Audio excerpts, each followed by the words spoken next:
Listen to the wind blow, watch the sun rise.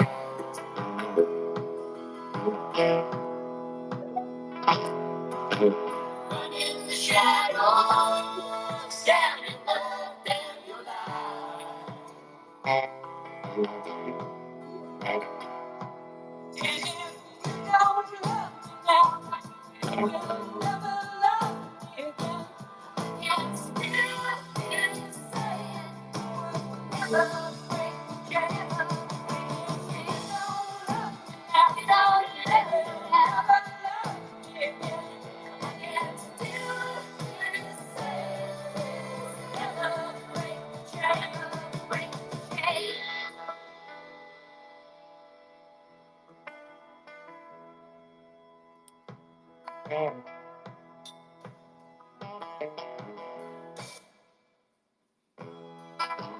Listen to the wind blow down, comes the night.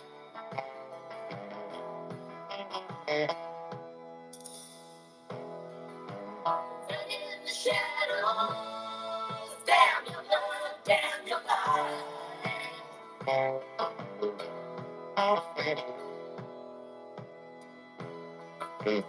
Break the silence, damn the dark, damn the light.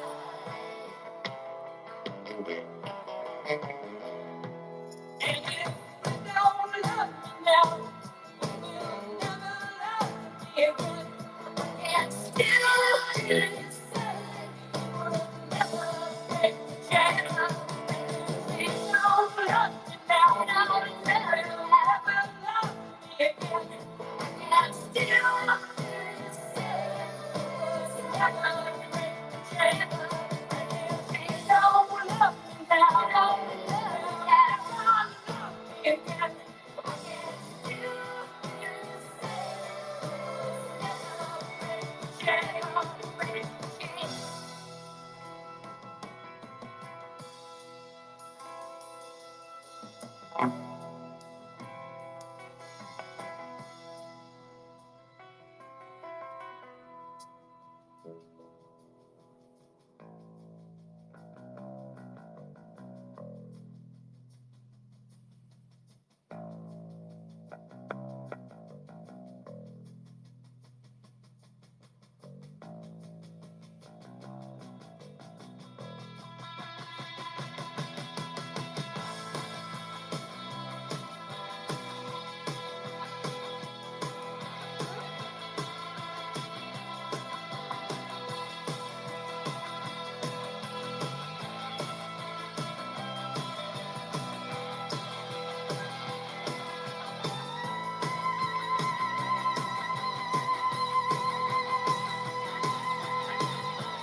Welcome, everybody. Thanks for coming tonight. Thanks, Koondog. Uh, Savvy for coming up here and being our guest speaker tonight. Thanks, Scott Pressler, for showing up. I appreciate everything you're doing, man. Like you're a machine, man. I don't know, anybody working harder than you are right now. And hopefully you can hear me on here. But like seriously, like I admire your passion. It's incredible. So thanks for all you do, Scott. Today was a long day for me. I did some door knocking. Went around to a heavy blue district. No- not something that I do often because I live in a red district, but I did go into a blue district, knock some doors, got the word out on President Trump and some local candidates, and had a good time doing it. Tim, how you doing tonight? I'm doing good. I'm just chilling out up here in Ohio with my dad, watched some of the Ohio State game with him. Just took kind of a screw it day today. It was overcast and it felt pretty good. Hey, thanks for coming, Scott. Good to see you in here. I see Kimmy just arrived, so I don't know if you see her yet, Jay. Yeah, I just sent her the co-host invite. So, Kimmy, how you doing tonight?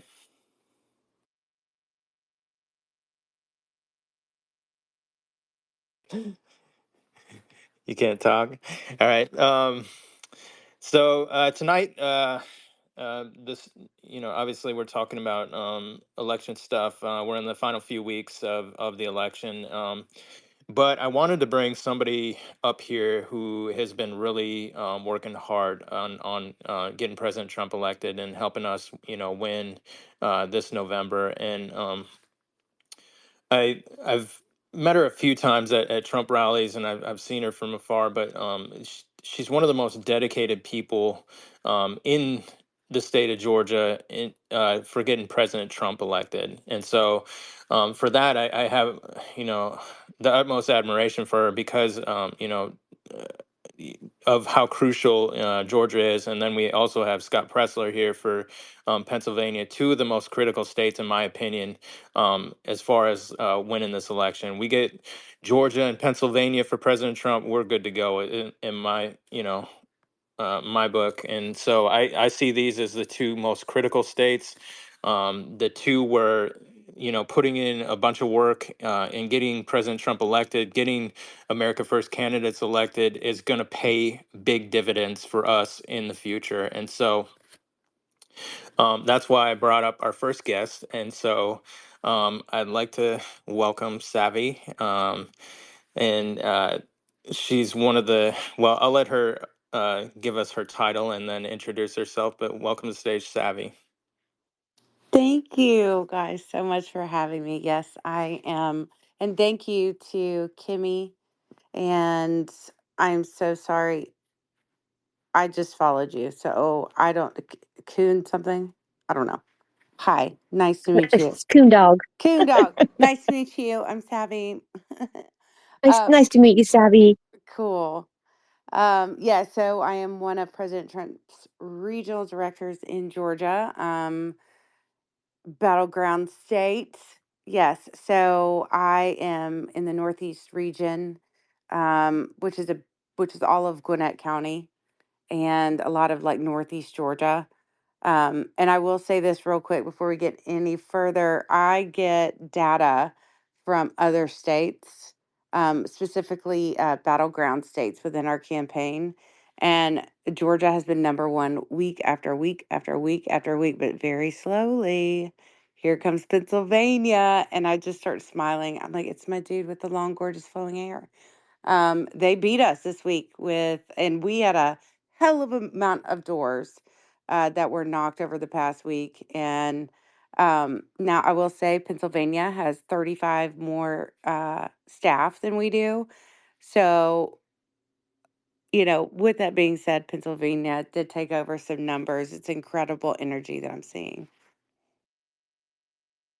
That's awesome news to hear. And it's, it seems like a lot of positive happening, but from the people putting in the work. Like it seems like there's a lot more work being put into this election versus the 2020 election. A lot of people were like, oh, President Trump's got this or whatever, or, we can kind of sit back and coast like we always have and just vote. And we found out that's not the case. So we got to get in there. We got to get involved in both door knocking, promoting our candidates, but also poll watching, poll working, getting involved in the legal cases and stuff like that. No longer sitting back. We're not going to just coast to the finish line. We're going to put in work, and so we're seeing that with Scott and Savvy and the things that you're doing. So the other part about this is I wanted to hear from you and what were your background was and then how you came to be involved in this and where you see it going in the future as far as like promoting presidential candidates from your perspective and from what you've done with Trump Force 47. Yeah. I normally, this is a tough one for me because I do not like to talk about myself, because I will just go ahead and be the first one to put it out there, saying I would not be in the position I am without help from so many incredible, incredible people. So, and I'm sure throughout this story, I will name a lot of them. But I couldn't do it without them. A lot of them are in this space right now.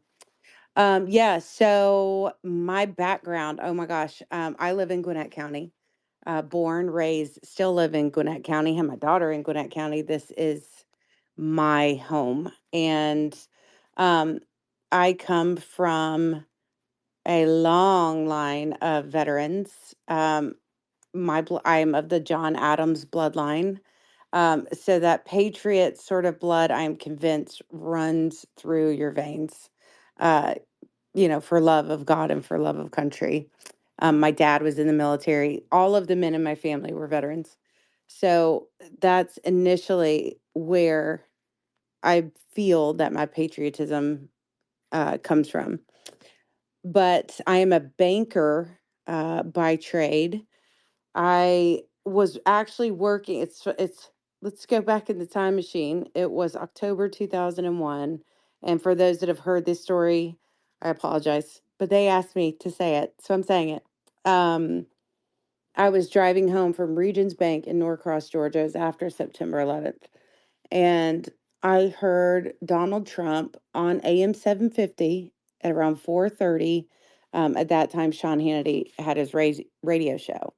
And at the time, if I'm not mistaken, President Trump was in fact a Democrat. But with everything that had happened in New York City after September 11th, he's the person, the best one to speak to. And, I was captivated. And this is 2001. um, and I was listening and just intently as to what Donald Trump was saying. And I audibly said in the car by myself, that is my guy. That is him. When Sean asked him if he'd ever run for president, he gave probably a off the cuff little cheeky answer. And I said again out loud, I said, if that man ever runs for president, I'll do whatever I can do to get him elected. And I will work for him one day. Period. End of story.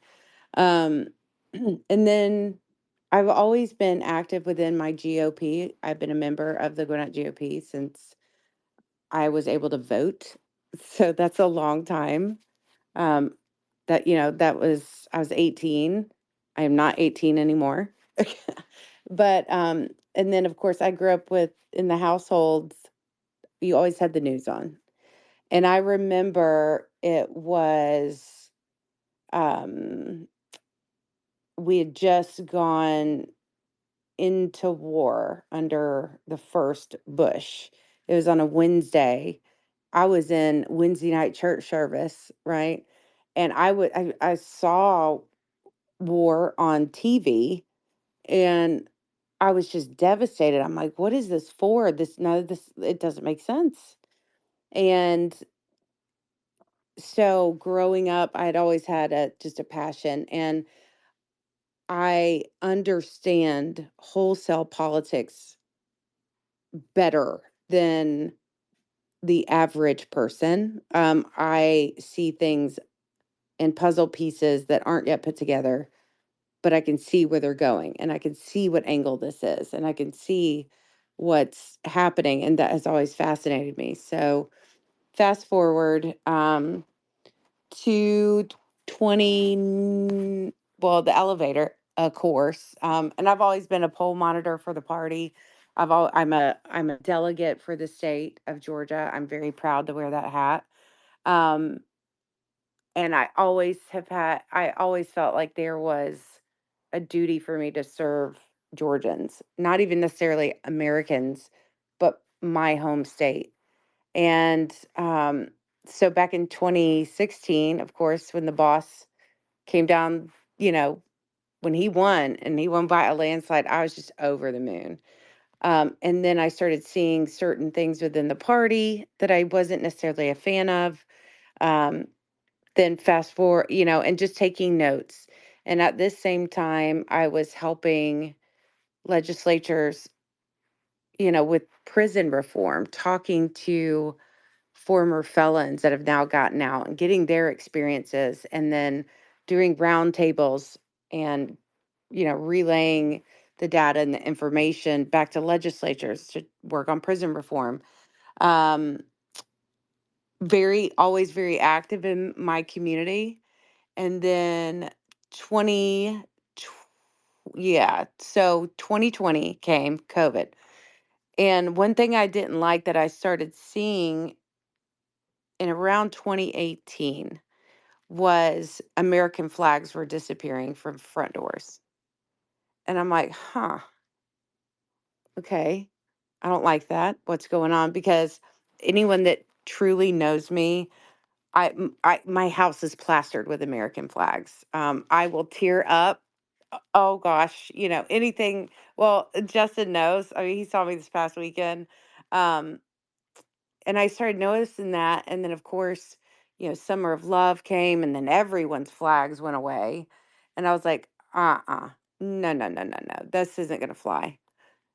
So I was the organizer of MAGA Drag the Interstate. I didn't have a boat, right? So I couldn't be a part of all the boat parades, but I was like, damn, a lot of people got some cars. So I started organizing the patriotic car rallies in Georgia, and then it went regional, and then it was nationwide. And those were fantastic. The first one was September 2020. Um, I had 300 cars show up. October rally was about 1,000 cars. And then the last rally, 2 days before the election, was over 4,000 cars. And I'd always said, man, it'd be awesome to MAGA drag for Trump rally. And then he announced he was coming to Rome. I'm like, oh, hell yes. But throughout this, little journey up until that point, I had really started becoming even more involved within the party, getting to know my local state candidates, that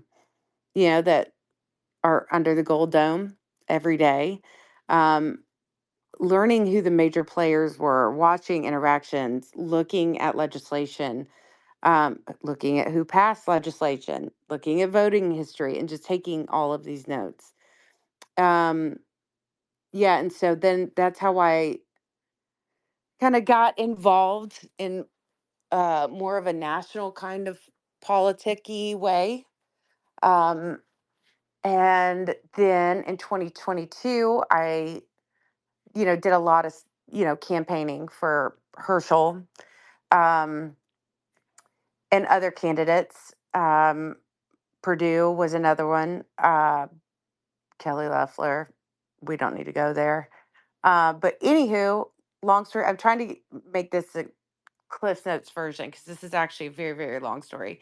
Um, So, anywho, in 2022, again, a delegate for the state, I had done a lot of work with Senator Brandon Beach here, who is a America First patriot. I love that. That man is my favorite human. I've said this for years.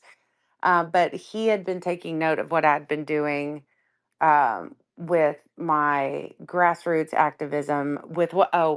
I also was a statewide poll monitor for the party, for President Trump's campaign, and for Gwinnett in 2020 during the steal. So I saw all of that happen. I was there. I had footage. So I spoke at Oversight Judiciary Committee hearings on election integrity and worked with legislators when they were drafting our State Bill 202 and the Addendum 203. And at that time, Senator Brandon Beach noticed something in me. And at our state convention, President Trump was going to come. And he goes, I would I would like you to go as a special guest of mine. You'll have an opportunity to take a picture with the president. I'm like, huh, cool. Like, okay. Um, Anyone who also knows me knows that I am not about the glitz and the glamour, the VIPs, the photos. So throughout the past, I don't know, I would say back 2010, I started keeping the most gorgeous binder you had ever seen. and it was voting data, voter blocks, locations, campaigns, what campaigns did great things, what campaigns suck, why did they do this? Looking at certain age ranges and how they vote.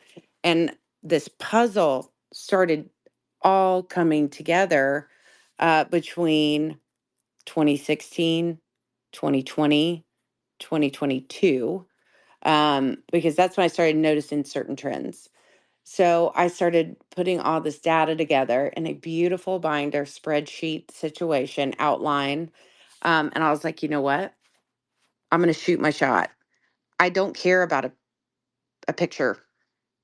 I care about the state of Georgia. So I'm going to present this ground game to President Trump. I'm going to use my time to do it. Because there's no other time, I thought that would probably be the one and only time I ever got to meet with him. So I'm like, I'm gonna do it.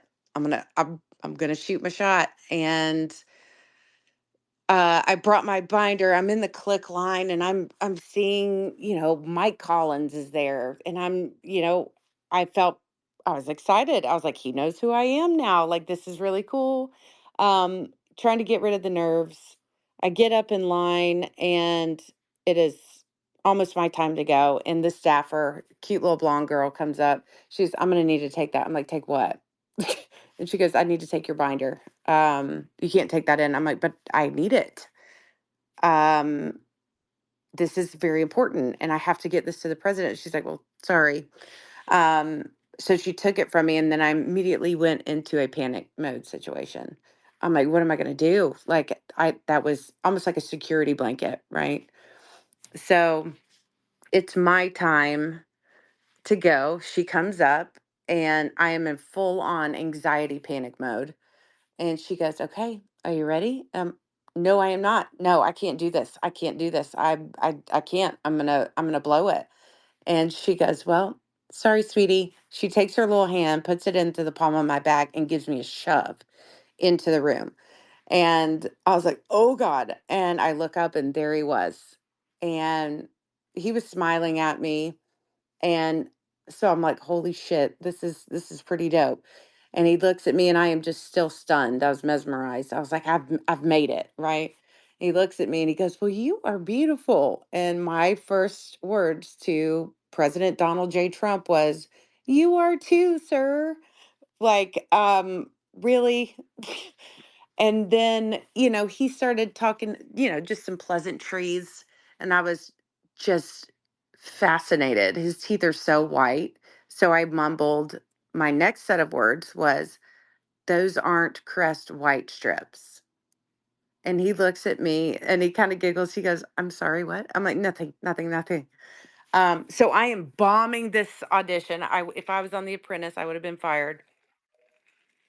Anywho, um, and then he says something to me and everything just stopped, clicked, and then I went into savvy mode. There is a difference between myself, Tiffany Savage, versus Savvy. They are two totally different people. Savvy don't give a fuck.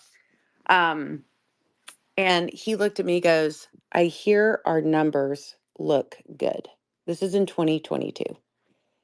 And I stopped and I cocked my head. I'm like, who's telling you that, sir? And he said, well, the party. I said, well, the party's lying to you and I can show you how they're doing or why and who's doing it. And I said, I have laid out a ground game for you and I have data to back everything up. And I just started spitting little things at him. And then he looked at me, he goes, so you have all of this? I was like, yes, but that sweet little blonde girl wouldn't let me bring it in. I have a gorgeous binder. I was like, I don't want you to keep the binder, but if you want to have the binder, you can have the binder. But I have it in a nice 2-page outline, but it's right out there because she wouldn't let me bring it in. And he goes, okay, all right. And I looked at him and I said, President Trump, in 2024, Georgia is a must-win state. You will not win the presidency without Georgia. You will not win Georgia without me. So hand me a Sharpie because I know you have one. Show me the dotted line. We've got to start today. And he looks at me and he goes, who are you again? And I'm like, I'm Tiffany Savage. Da, da, da, da, da. And He goes, well, I want to see what you have. I was like, well, it's very grassroots, sir. I said, it is within your community. You're meeting with religious leaders, um, you know, urban metro stadium tours, but it is ground game and not like a traditional ground game. They're totally different. And he looked at me that time. He goes, all right, I want to see it. Yes, sir. And then I go to walk away. He goes, well, don't you want a picture? I'm like, well, sure. Yes, I'll take a picture. So I took a picture and I start walking out and he goes, Tiffany Savage. And I turned around. I said, yes, sir. And he goes, I'm excited. I was like, me too. So then I walk out and immediately my arm is grabbed by the national campaign advisor, Brian Jack, running for Congress, 3rd District, Georgia. Let's go. Um, and he goes, I understand you have something for the president. I said, I absolutely do. It's right over here. So I give him my 2-page ground game, very simple outline, because I had used a lot of that in what I had learned with grassroots for election integrity and my MAGA drags um, into a very easy, comprehensive ground game. So at that point, um, I was actually irritated that they kept me in holding because I was there for the state convention. I was missing voting. Like I was getting ready to vote on our next GOP chair. Um, and at that time, Brian Jack comes up to me and goes, um, so you're going back in there, right? I was like, well, yeah, but I kind of need to go now. I was like, because I got to vote. Like, this is big for me. And he goes, well, the president would like you to have a seat. And so if you wouldn't mind, follow me. And then I'm like, and I don't get to sit with Gwinnett? Like, what? And he's like, nope, follow me. Takes me right down front. President comes out. He sees me. He's pointing, laughing, waving. I'm sobbing at this point. And then within 30 minutes of him being done with this, completing his speech, getting into the motorcade, I'm already getting text because I made sure to put my name, my cell phone number, my email address, everything on this sheet of paper, all sides. And I started getting text messages about my ground game. And that's when conversations began. Um, so I did that, and I have a decent platform on X and Instagram. So at that point, the Trump campaign asked me to be a surrogate. So I would, travel to surrounding states for rallies, but I would take it a step further and get there a couple days in advance, meet with grassroots activists, meet with the GOPs within those counties in those states, see what they're doing, bring attention to what they're doing. If they needed door knocking, I was there. If they needed phone banking, I was phone banking. But I was also, um, and that's when X really started going.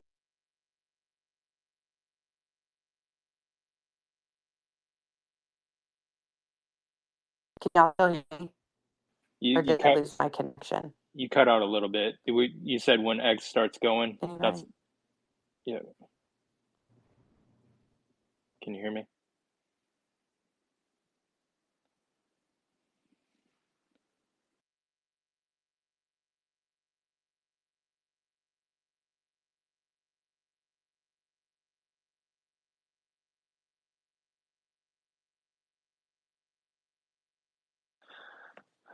Well, I get her back up here. Speak. Welcome, Kimmy. How are you doing tonight? Hey guys, sorry, I was having some issues at the very beginning, and I'm sorry I was a few minutes late. Sorry about that. My phone was doing its thing, so always at the beginning it seems like that's when those issues hit. But I'm doing great. How is everybody? How'd your door knocking go, Jay? It went good. I was in blue district today, so I was knocking on Democrat doors today. So, but I did it, and we we got And you passed out. and you didn't get shot. You're still with us. Thank Yeah, God. yeah, yeah. I didn't get shot. Yeah, it was fine. Everybody was actually pretty nice today. Even the ones with the Harris walls. signs out there. Obviously, they're not going to vote for President Trump, but we did get some other candidates out there, local candidates that they were going to potentially vote for, especially our district attorney, who is, or well, their district attorney going against a Soros-funded DA, which is pretty important. So even if they were voting for Kamala Harris, which isn't ideal, they were giving our district attorney a look. So that's at least, somewhat of a win, I guess, in that respect. But welcome back, Tiffany. Can you hear us Yeah, now? sorry about this. Yes, I don't know. I just had the spaces have been glitching for me for the past couple days, so I really apologize about that, guys. No, it's not you. It's Spaces. So It's it's not you, just it's me. It's not you, it's well, me. I get it. Thanks a lot, Justin. Appreciate it. yeah. It's they've been glitching out a lot, but I think that's just because of the use. People Mm, are using Spaces more, which is a good thing. To help mhm. grow voices on here. But you were talking about how X became a big Oh um yeah.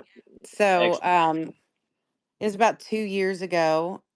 I just happened to stumble upon anonymous raccoon doing a space, and uh, so I just started listening, and then Trash and I became very, very close, and we started doing spaces, informational spaces, that caught the attention of our our congressmen and women.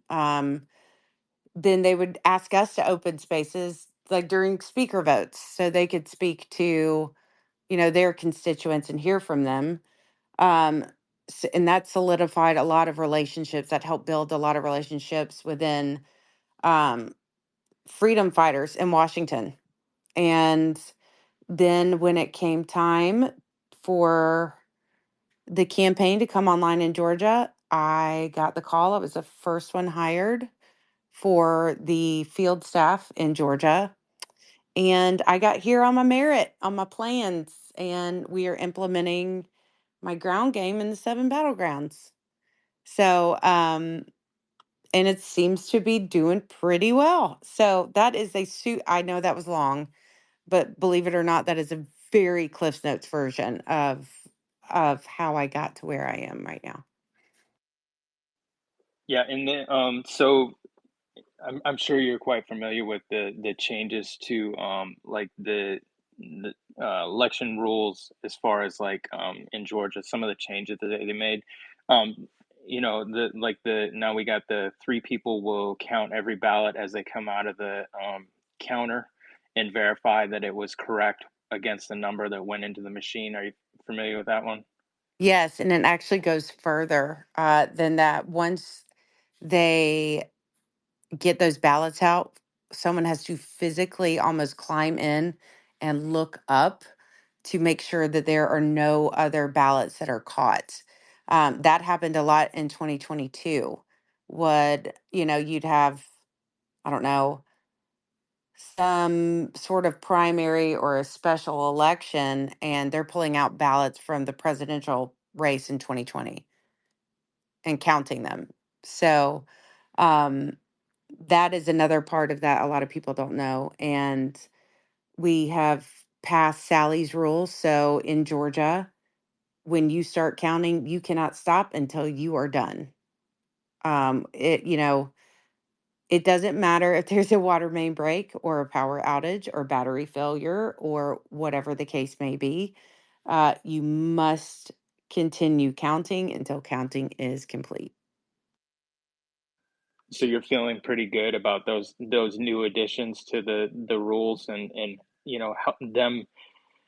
I mean, there is no perfect system, and honestly, I personally would like to see Dominion gone. But with what we have now, like I said, we're at the 5 yard line, so we got to deal with what we've got and try and Mhm.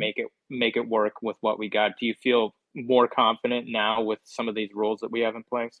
I do very much so. There has been a lot of work um, that has been done within the Georgia legislature to pass State Bill 202 and the amendment of 203.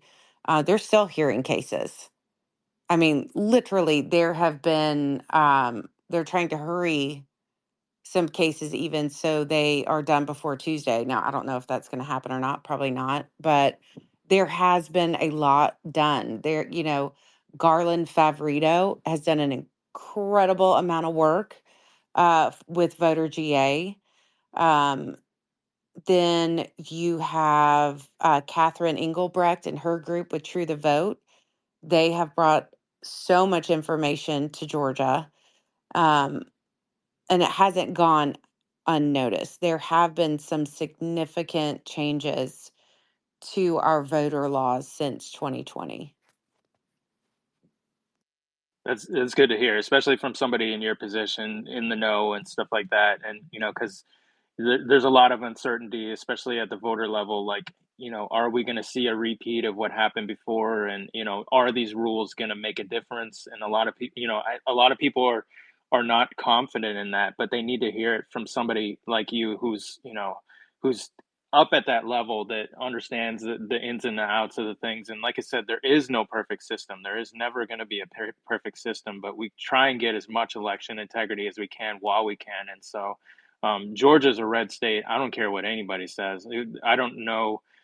We should not have two blue senators. There's ridiculous. It looks stupid. We have an entire red state pretty much, and then we have two blue communist senators. Like, it looks stupid, honestly. But um, we're gonna go to some hands and welcome Wake Up, and we'll let you talk to Tiffany here. Go ahead. Hey, what's going on? Thanks for having the space tonight. I'm just kind of going over some things in Jersey and just trying to work on getting people to the polls. We're trying to work on some caravans to try to get people back and forth. And obviously the big thing in like our state and probably a lot of other states people worry about is illegals. In our state here, driver's licenses are automatically come with an automatic voter registration. So that's obviously the biggest red flag we face. But I'm looking at these DOJ cases against things like Virginia, saying that you can't knock non-citizens off the voter rolls. I mean, that just the fact that just reading that headline out loud is insane to me. And just in general, it's like, you tell me nobody can vote, that's an illegal, yet you're saying that you can't knock these nobody, what do you guys think about that? Do you confident like the illegal portion of the election? I think Is he rubber banding for anyone else? Because I didn't get Yeah, that Yes, last. Okay. yeah, yes, he is. you're rugging a little bit. Hey, try again, Wake Up. No, you're still rugging, No. man. Can you hear me better? Sorry about that. Let me try back in. Thank you. Sorry about that. Let's go ahead with Mikey, Relentless. He has a question for you, Savvy. Hello, my dear friend Savvy, kicking ass all Hi. over the country. Oh, hi, darling. I have a question because as you may or may not know, I live in the People's Socialist Republic of Illinois, and knowing that this is not going to be a red state in any way, shape, or form, a lot of the Republican folks in this state are telling me that Donald Trump and his campaign are telling them that we need to, quote, swamp the vote, meaning get to the polls early as opposed to going on election day. Have you heard anything to that? Or I love this topic. Yes, yes, I have. And I can speak to this topic. I would So, love that. clears throat. Um, there is specific reasoning behind this. Okay. Election day, November 5th. So let's think about that. It is one day. What can happen in one day? Power outages. You know, insert whatever disaster could happen on that day. Okay. Early voting is 19 days. So something to be set up every single day during early voting would be it would be ridiculous, right? But there is a deeper reasoning for that, and it's how the votes are counted. So, and I will speak to Georgia. I don't know other people's election laws, but Election day votes are cast first, or I'm sorry, are counted first. Okay. So those who go on election day this year will be November 5th. Their ballots will be counted first. Then that is when, after that has been completed, that's when your mail in absentee votes are counted. So let's rewind back to 2020. Okay. Um, they knew because historically Republicans are same day election day voters. You know, we're blue collar, we got to go to work. We're just going to wait till election day because that's how we like it. So we're going to go before work, at lunch, or after work, right? Um, but so in 2020, they had a good idea of how many votes they were going to need because, you know, they could figure out how many had been requested, absentee ballot requests, which was way down in 2020 for Republicans. So they knew about how many ballots they were going to have to pull out from underneath the table.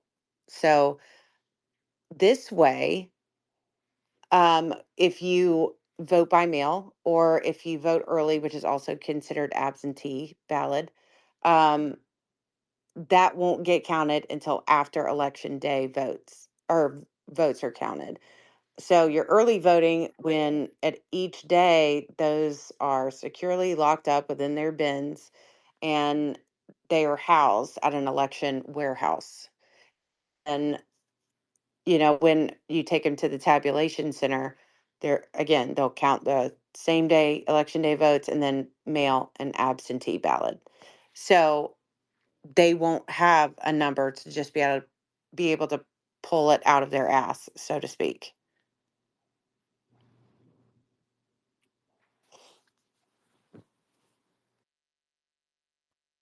Well, is there anybody talking? I wasn't sure. She just finished her point. Okay, sorry. And then Okay. we wake up. I got wake up back up here if you wanted Okay, to good. go ahead. Yeah, go ahead, wake up. Hi, can you hear me better now?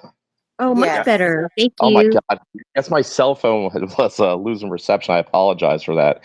I was just, I don't know if you guys could hear anything I was saying, but basically in the state of New Jersey, every time you get a driver's license, you get automatically registered to vote. The biggest thing here is a red flag is the illegals voting. And I think that's something that's probably on everybody's mind for this election. Is like we need to be so big and so massive for this election that cheating is like not even a realm of possibility. But that's just not like just for presidential, Senate, Congress. Um, it makes me think about, like, for example, Virginia, and that's what my question here is: what's going on with these DOJ cases? With I think it's Virginia, Nevada, a couple other states. If somebody could clarify that for me, with them saying they're going go against these states that are trying to say we're trying to take non-voters off the registries. Anybody have any information on that at all? Yeah, we're having problem doing that. The databases that we have gotten when we are building our walk list or our phone list, I have so many captains reporting that they are knocking on doors of people that are on a GOP data center that are not citizens but are registered to vote because Georgia did have motor voter laws, but we don't have those anymore. So, meaning you automatically get registered to vote when you get a driver's license. We don't have that in Georgia anymore. So, and that just changed recently. Um, but this is, you know, and this is when you really need to press hard within your party and your GOP to work to clean up voter rolls. I know right now with it in the state of Georgia, our election committee is 3-2 Democrat, and we tried to remove 7,000 people still living, but that had relocated to another state, and they have permanent residence in that other state, and we tried to remove them and they blocked us from removing them so they could essentially cast their ballot in North Carolina and then come and vote in Georgia. um, so this is, I'm telling you, this is when I will get on my soapbox about vetting people within your party in a ground level and getting them to the right spot. Like if you don't want to do it, fine, but find someone that does and get them in there. Get them on your elections board. Get them in your county party, a state House seat, state Senate seat. That's where safeguarding your state's constitution and the people of your state, that's where that happens.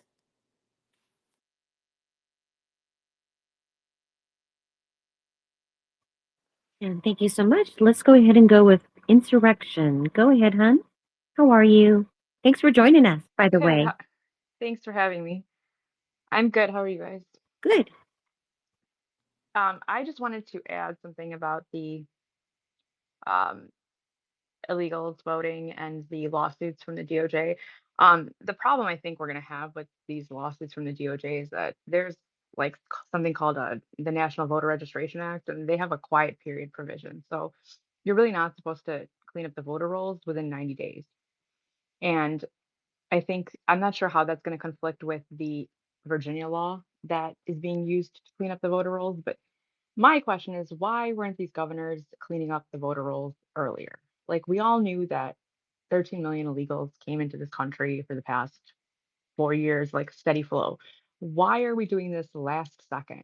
Because there's a good chance we're going to win. I'm going to lose these lawsuits because I actually read the filing and then I went and read the law. Then I went and looked at the Virginia law. I'm not sure how they're going to coincide. I think that I have no idea how that would, which one is going to trump, like the Virginia law or the federal law. I don't know.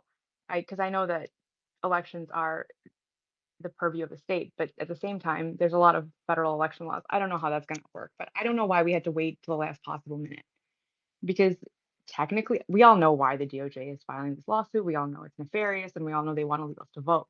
But technically speaking, like from my understanding of what I read, it does violate the National Voter Registration Act, but it didn't have to because we could have done this like I don't know 6 months ago, 8 months ago.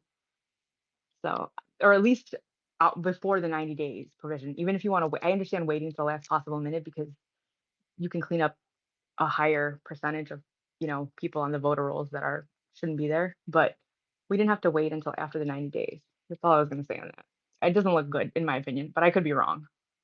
You're not wrong, and I'll give you a perspective from Georgia. There was legislation that we, meaning the Republican Party, could not touch voter rolls. This has literally been in effect for 40 years. 40. There was plenty of time for the GOP to have a plan of action when that law expired, and they did nothing. I will also tell you, it pissed me off to no end. So in 2022, the Democrats got majority in Georgia, so they could redistrict. Okay. So during our presidential preference primary on March 12th, um, I am a poll monitor even at my precinct. Okay. That precinct has been there forever. And where I live, the retiree age is very large. Okay.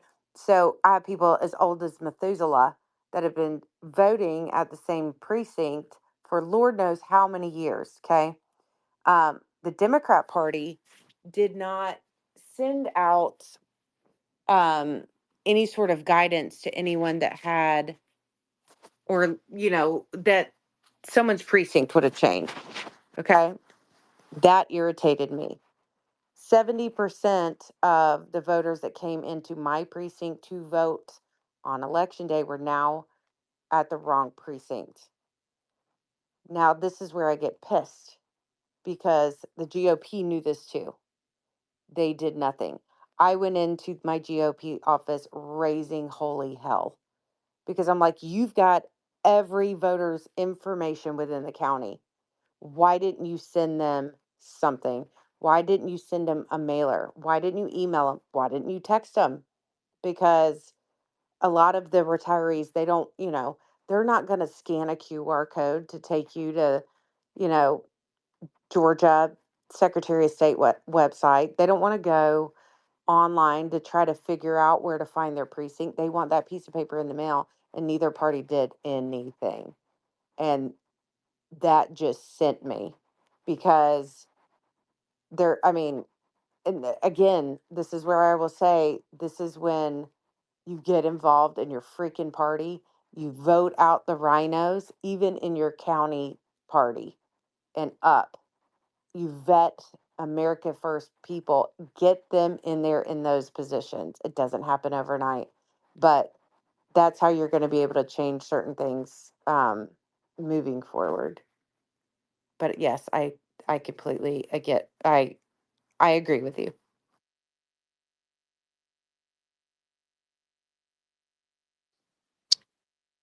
Can I ask a question really quick? Is that okay, Jay? You don't have to ask me that, Kimmy. I just want to make sure. Um, so, what is your opinion on Kemp? I mean, we know how much how many Zucker bucks he received last time in 2020. I think she's dropping again. I'm just curious. Like all of a sudden, Trump's their buddies again, and I mean, I don't trust this guy. I don't For good trust their reason. Who governor. Oh is no, it? Kemp is. Is it? Are you talking about Governor Kemp? Oh, okay. So Yes. I had to drop down again because I couldn't hear anyone. I'm Um, sorry. I'm sorry. there is I have a one word answer to that, and that one word answer is politics. Okay, that's there are that unfortunate. Okay, I am not a fan of my governor. Everyone knows that. I don't like him. But there are a lot of Georgians that do like him. And they were not prepared to vote for Trump unless there was some sort of accord made. So that, you know, yes, it's politics. Wow.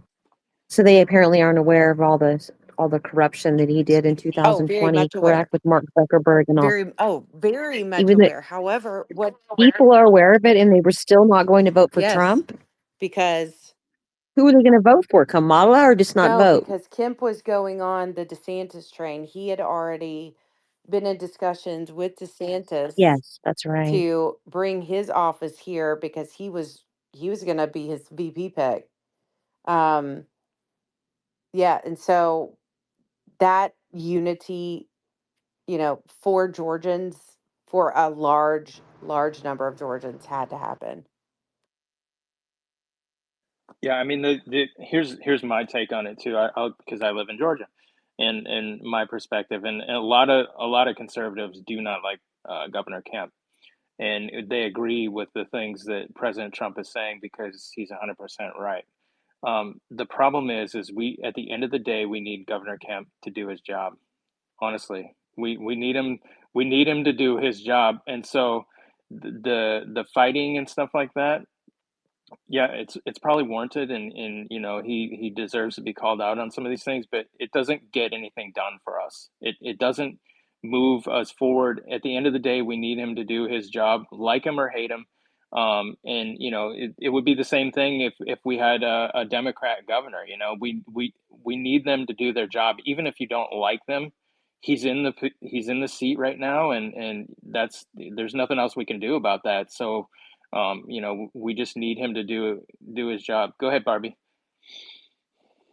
Oh, I was just gonna say I agree with you 100%. Like I loathe Kemp. I think he hates Trump, and I'm pretty sure what happened in 2020 was 100%. Um, he was 100% on board with that. I'm not saying he orchestrated that, but he was on board with that, and he looked the other way.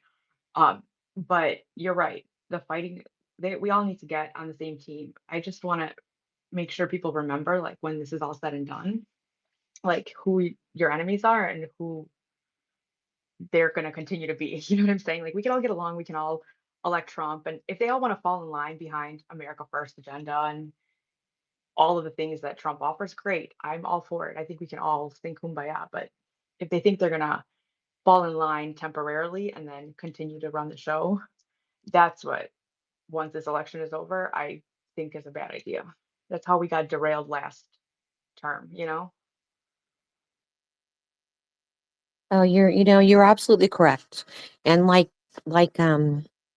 Savvy said, it's all politics. So we just kind of have to all get along do what's right for our country and move on, continue to get Trump, try to get Trump elected, put him in that White House. And really, that's all that matters.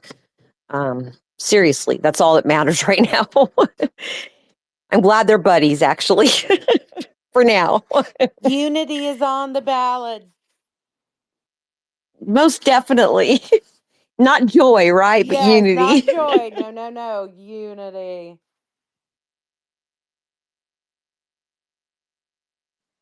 All right, we got a couple other hands up here, so let's go to Trash first. You've had your hand up for a little bit. Go ahead, bud. Yeah. Yeah. Hey guys. Sav. They threw me a mic. I couldn't resist. I had to come up. I know it. My man. That's right. That's right. Look. I want to go. I want to kind of answer all of these conversations with something that I've been paying attention to from more of like the non-political. I don't know how you describe whatever lane I'm in. I'm in a very different lane than in retail politics, not even wholesale politics.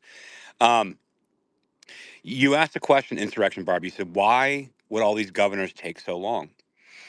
And because of everything that was mentioned here, that they were not America first. They prefer establishment republicanism would be their brand of tea.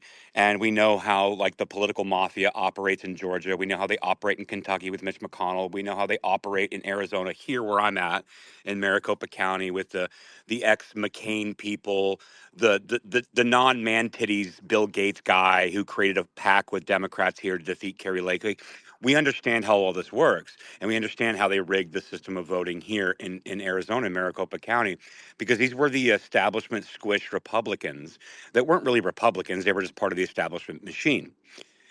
And you're asking why so long? Why did it take so long? Glenn Youngkin has always had his finger in the right direction for, I believe, a purple state of Virginia. He refused the endorsement from Trump and earned it his own way. I think that was his only path to victory. And I think that Glenn Youngkin has done wonders for not only education in the state of Virginia, but for election integrity. I think Glenn Youngkin has been a net positive in Virginia, and I think that you should look to Virginia for a bellwether in this election coming up. And I also think that him purging those roles when it wasn't politically advantageous was actually another brilliant move, in my opinion. And you're asking the question you asked, why did all of these Republican governors take so long to take action to purge their voter rolls? Because I think that all of these people, whether they like America first or not, and we know they don't, the trend, the big mo, the trend is moving to a direction where they can't even actually resuscitate the establishment Republican system that they've been in for so long. Therefore, their only conclusion is we got to get on board with America first, or we're going to be completely politically irrelevant, and these people are going to take us out. What they don't understand about America first is that we don't forget. And just because we have to play nice and get along with Kemp, to be fair, I've left off of Kemp. Like I go after Raffensperger quite a bit, and me and my friends over at Oversight Project, we go after Raffensperger quite a bit. And Raffy's on the ballot. Like Raffy is not the same caliber as Kemp, but Kemp went on Sean Hannity. And he said, "No, I'm throwing my support behind Donald Trump." That was a capitulation. That was the beginning of when the trend started to move towards America first, and Trump's probably going to win. And so, what you're seeing, in my opinion, is a lot of people who are trying to remain politically relevant past 2025. They are realigning and so like, wow, we better do this. We better get on board with this. And meanwhile, like Yeah. these Let cloak me and dagger. hop in there Yep. with that Go ahead. and add that to it, Aaron. No, no, no, you're fine. This will be quick. You're 100% right about this because Kemp is now positioning more than likely he's going to run for Senate. You have Raffensperger that is mostly going to run for like AG or something. Dog D- catcher is all He he should run should, for. but that is a wonderful statement that you make, Aaron, because that is how they're able to stay relevant. And if you notice a certain trend, when you're when you're when you are for President Trump, man, you get notoriety. But what happens when you turn against Trump? You get more notoriety. And then, your stock rises between within the consultant class or your donor class, because that's not they don't align, right, with blue collar. They're more of these elitist groups, but they're positioning for something else. Sorry. Continue, Aaron. I'm sorry. No, 100%. And I just want to land my plane or park my tank or climb my Jeep into saying this is that um, the reason you're seeing the capitulation, the reason you're seeing the action is because it's inevitable. And now that it's inevitable, in my opinion, 55 300, I'm just saying, no red wave talk around here, but because the politics are trending in a direction that are irreversible in 24 days, it seems likely that they're going to have to actually get in line. And so there's no amount of RNC, CPAC people, they're going to be able to turn around the Republican establishment, and they know it. And so if you want to remain relevant, if you want to remain in politics past 2025, then you better start actually doing the things that we've been asking for like the last, 12 years, 15 years. But they're doing it now, and I think that that's why you're seeing the move.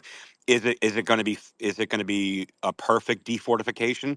Absolutely not. But there is defortification that's happened in several swing states, and that weaponized apparatus that we saw in 2020 is gone. It's broken. The censorship machine is fairly broken. The legacy media stronghold on the narrative is broken. And so they see the writing on the wall. And if they want to remain politically relevant at all, then they're going to get on board and they're going to do these things, whether it's ceremonious or it's actually effective, is a conversation that we need to have in 2025. We don't have to forgive, and we definitely don't need to forget. However, we do have something to win. We got 24 days to do it, and you cannot turn around that momentum.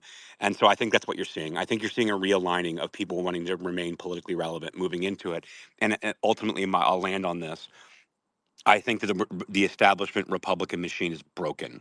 It's absolutely broken. That's why you saw the 200 former McCain, Romney, Bush staffers go over and support Harris. That's why you saw Dick Cheney go over there, because the only way that any of those people can grift and make money off of politics is wherever the money is at, because ain't nobody paying them on this side. So that tells me that that machine is broken, and that tells me why the governors are starting to get in line, and that tells me why anybody that wants a political future is starting to make moves, although completely late, completely political, not effective at all.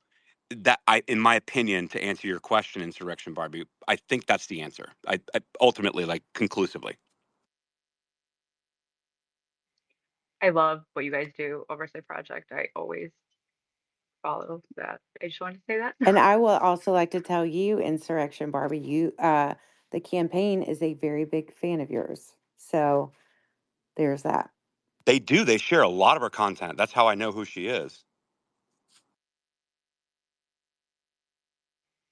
Yeah, this phenomenon with me is crazy because I'm like a stay-at-home mom with two little kids, and I don't know. I read a lot, and I am very sarcastic, I guess. I don't know. It's crazy that how much this blew up. But it wasn't that savvy story just now. Like, isn't that my story where I still have a normie job? Plus, I have like this media investigative outlet, Sleuth Army with Millie Weaver. Like, we're all normies. We're just like done with it. And like, once you've turned us on, you cannot turn us off. You're never going to turn us off. We have resigned to the fact that we are going to now be dominating. And we happen to be in our 40s and we ain't fucking around. Sorry. Anyway, thanks, guys. Thanks for having me. Thank you so much, Trash. I'd like to take a moment to reset the space, please. If everybody could please go down to the pill right hand corner, quote tweet the space. You can do that as many times as you'd like. And the three of us up here on top will retweet your quote tweet so we get to the top of the algorithm, get some more people in here. This is an awesome space full of mega patriots, and I'm loving it. We're all loving it.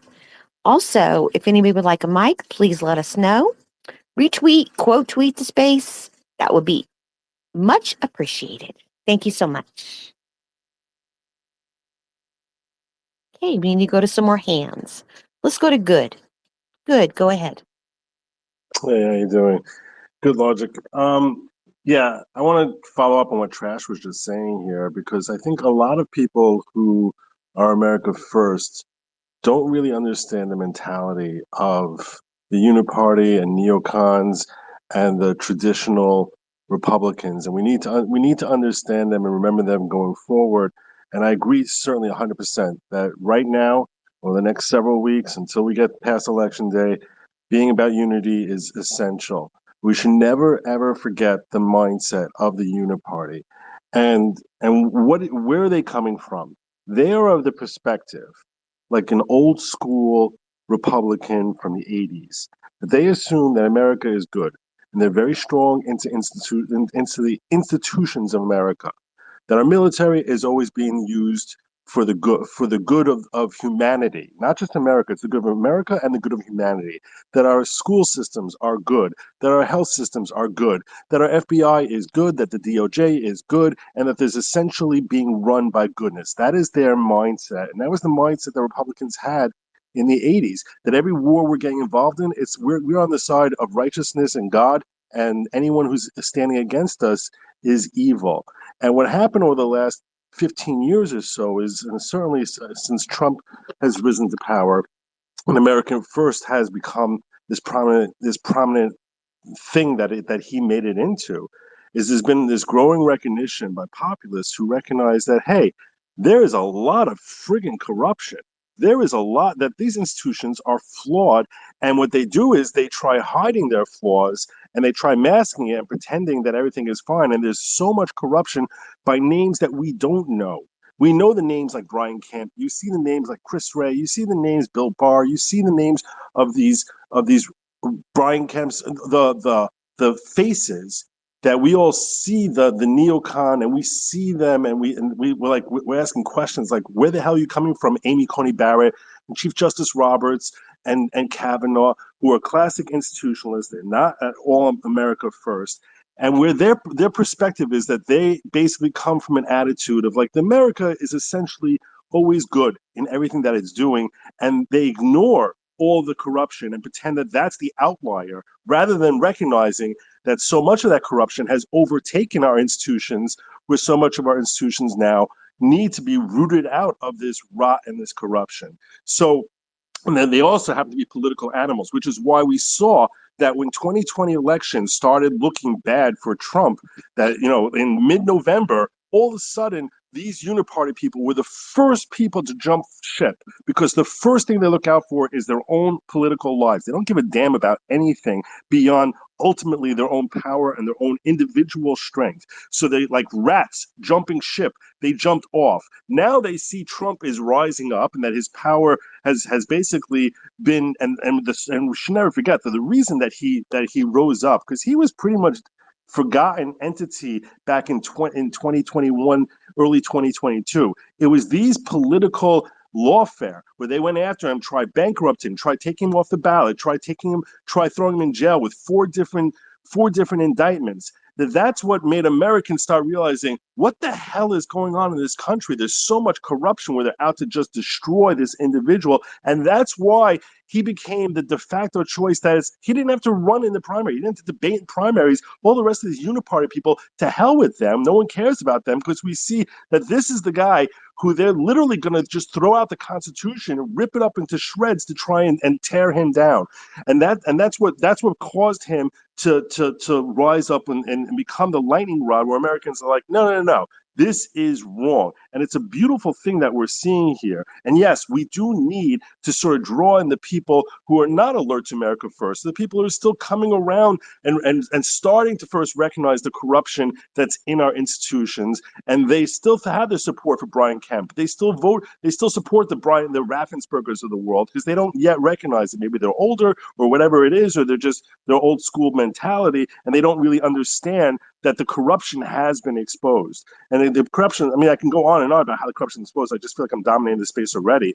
But we can never forget for a second, yeah, we need to use them now. But after this election is over, these people need to be exposed and called out for basically being the self-interested, useless, and in certain ways worse than Democrats, because they take the spot of people who would be America first. And they stand in their way from actually being elected and actually helping push America into a way that's healthy. We recognize our own flaws. We say, you know what, we're going to try and root out those problems and actually go back to our constitutional values. But for now, we need the unity, like exactly like Trash Discourse was saying. But like afterwards, 100%, we have to. I'm hoping that Vivek come in there, that he can actually be someone who's going to help root out this corruption. That RFK will hopefully be helping root out this corruption, and and that we can actually start seeing the turning into America actually being a place that's healthy and a beacon for what the world is supposed to be, instead of following after the European direct that we've been seeing them go down that road for the last couple of years. Thank you so much. Oh my gosh, that was awesome. Thank you so much, Good, for coming up and speaking. Look, your words are just simply amazing, and we can't forget about Elon. He's going to be doing all the housekeeping, which I'm super excited about. I mean, well, we've got two base New Yorkers up here. We got Kevin and Good Logic, both of them up here, base New Yorkers. I know. Kevin, did you have anything to say, hun? Haven't seen you in a while. How you doing? He's playing Candy Crush right now.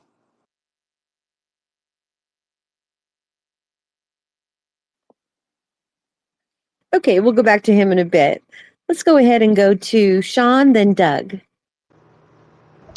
Hello, I just need to know if you can hear me because I'm driving. Oh, we can. Okay. You're good. Okay, cool. So it's an honor to be up here with Savvy, and I just put in the purple pill a GIF with Johnny Depp saying Savvy from Pirates of the Caribbean. Every time I hear her name, that's the first thing that comes to my mind. I don't know why. Anyway, and it's nice to be up here with Trash. I've been in a Kimmy space before, so Jay said something about Brian Kemp, whether we can trust him or not, and the reason why you have the state of Georgia has two blue senators, as much red as there is. It goes back to the 2017 lawsuit by what's her name against Brian Kemp when he was running for governor. He signed a consent decree that would, as Secretary of State, he did not have. He was refused by a federal judge. He could not implement the runoff laws. So the runoff laws of Georgia at the time were, if there was a runoff, no one that became eligible after the original voting date could vote in a runoff. However, the federal judge said to nix that. So now between whatever the election is, so this year it'll be November 5th till whatever it is, December or whatever, anybody who is eligible between that time can now vote in a runoff. And so both of the Secretary of States at the time, Brian Kemp and Raffensperger, have to sign that, have to abide by that consent decree. And I also, if Georgia becomes kind of iffy, where it's going to be like a 1% or whatever with the president, it's going to be the same way. So you'll end up having maybe 70,000 more voters between that time, and who knows how that swings, whether there's more, younger 18-year-olds in bluer districts. If it goes, 50, 50,000, 20,000, then you end up losing the presidency and or your senators, which is what the case was. Those added votes are what changed, is why Georgia has different senators. And so I don't understand why the Georgia General Assembly is not challenging that consent decree, or at least I haven't heard them challenge that consent decree, because that's a federal judge taking the responsibility of the state legislature and telling the state legislature that your law can no longer be implemented, even though he threw all that out of the case. And I posted that in the Purple Pill. There's a great article in All on Georgia about that very thing. I posted it in the Purple Pill so y'all can read it. And I'm kind of clueless why this General Assembly is not challenging that. So I just I'll plant my seed right there. You guys can water it. Hopefully it flowers, whatever it does. But appreciate being up here. It's been a great space. Ooh, that's a new one. I'm going to steal it. Did you want to touch on that, Savvy? No. Keep going. But Aaron, I know that Aaron probably has something that he would like to add to that, though. If I know him, he wants to add. This is true. Thank you for that, Sav. By the way, yeah. So, yes, the consent decree, and like we can get down into like the nitty gritty of that and how it's going to be weaponized. You're still going to need public support. So you need to have public support and a public opinion to move forth with more of like a wonky type administrative policy. Yes, I think they should change that. I think they should close that loophole. I think they should. But the reason we have those blue senators in Georgia was from 2022. And this is actually something that's going to be really interesting because as we saw Bobby Kennedy and Nicole Shanahan, Tulsi Gabbard, and many of these other people come over and support Donald Trump, one of the biggest things about Nicole Shanahan is that she funded the runoff challenge and working within the framework of Georgia with Chuck Schumer in 2022. And she admits this openly. And she says, I really misunderstood. She has given a mea culpa on this, and I'm willing to give her the runway for that mea culpa because Nicole has been nothing but dynamite since she came out and publicly spoke for both campaign on that podcast and announced that. And then shortly after the endorsement came and the Unity MAGA thing happened. But Nicole Shanahan was a linchpin in what happened in 2022 and what happened in that runoff. And she actually funded a lot of it. And she operated within that framework with Chuck Schumer and openly admits it. And that was the bigger piece of it. I think that they utilized those rule changes that as you lined out. I think that loophole needs to be closed because someone else can come in and do the same thing. But ultimately, it was Chuck Schumer and Nicole Shanahan, who was Bobby Kennedy's running mate while he was running for president, is now MAGA, Maha side things. It was her. She funded a lot of it. This has been her biggest mea culpa. She said, I didn't understand what you guys have been talking about for like the last 8 years. And then when we ran against the Democrat machine, I understood very quickly what lawfare actually meant. I understood what the attacks actually meant on Donald Trump because we faced the same attacks. And it was frustrating to me personally because as a guy that like goes after the censorship industrial complex and the lawfare complex for years, this has been my lane.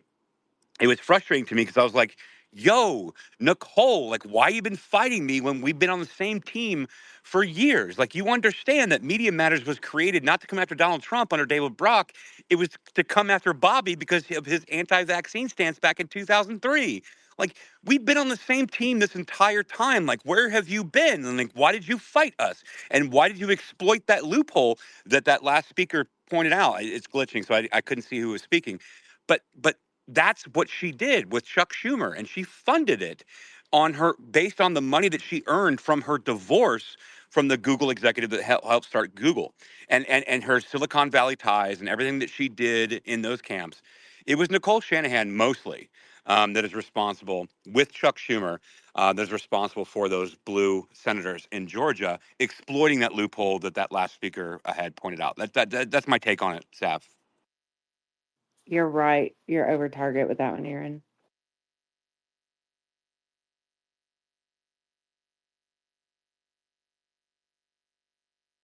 And thank you so much, Aaron. Let's go to some more hands. Let's go to Wake Up, then we'll go over to Thomas. Thank you so much. First off, I want to thank the speakers for coming in here. This is such a great topic that we have to talk about. And it's good people get things to vent about and issues going on in your state as well. And just love what's going on in each one of your lives and how it's affecting you. And it's amazing thinking about like Insurrection Barbie talking about how she's a single mother and she's doing this. And I'm just a construction worker that noticed the issues, and masks really got me involved with politics. And just want you to make sure you guys keep following these people that are taking time out of their day to keep informing and inspiring you. But even just whatever is going on in this election, you have state elections coming up in the next couple of years as well. You have to look at, for example, your dead relatives that might still be on the voter rolls. If you changed your name, if you got married on the voter rolls as well, these are things that we're looking into in New Jersey, and I think you should definitely look into your states as well. And just, so many different things that have been neglected in the past few decades and just we haven't really been paying attention to. people are definitely waking up, and it's people like you coming to these spaces that keep them informed and inspired. And I just want to just say an appreciation for that. And I'm just going to drop down a few minutes, let some other speakers come up, but just want to thank you guys for having these conversations and appreciate y'all. No, I appreciate you coming here. Like, it's my pleasure to come, host these spaces or whatever. Like, y'all are the experts, honestly. Like, these are some of the best people, some of the best opinions that that I've seen on this subject. And that's everybody's got a little bit different take because they have different levels of expertise and stuff like that. So I appreciate y'all coming in here and our special guest Savvy, just a phenomenal special guest and person and force within our movement. And so Mr. Murphy, go ahead, sir. Thank you, Jay. I do appreciate it. And Savvy, it's good to hear from you again, sister. I I've love you, always enjoyed Thomas. our discussion. I love you. So I just want to quickly go over about South Carolina and our voter rolls here. I know each state kind of has a little bit different nuances to these. However, for South Carolina, as in many states, the maintenance of voter rolls uh, obviously comply with the MVRA of 93.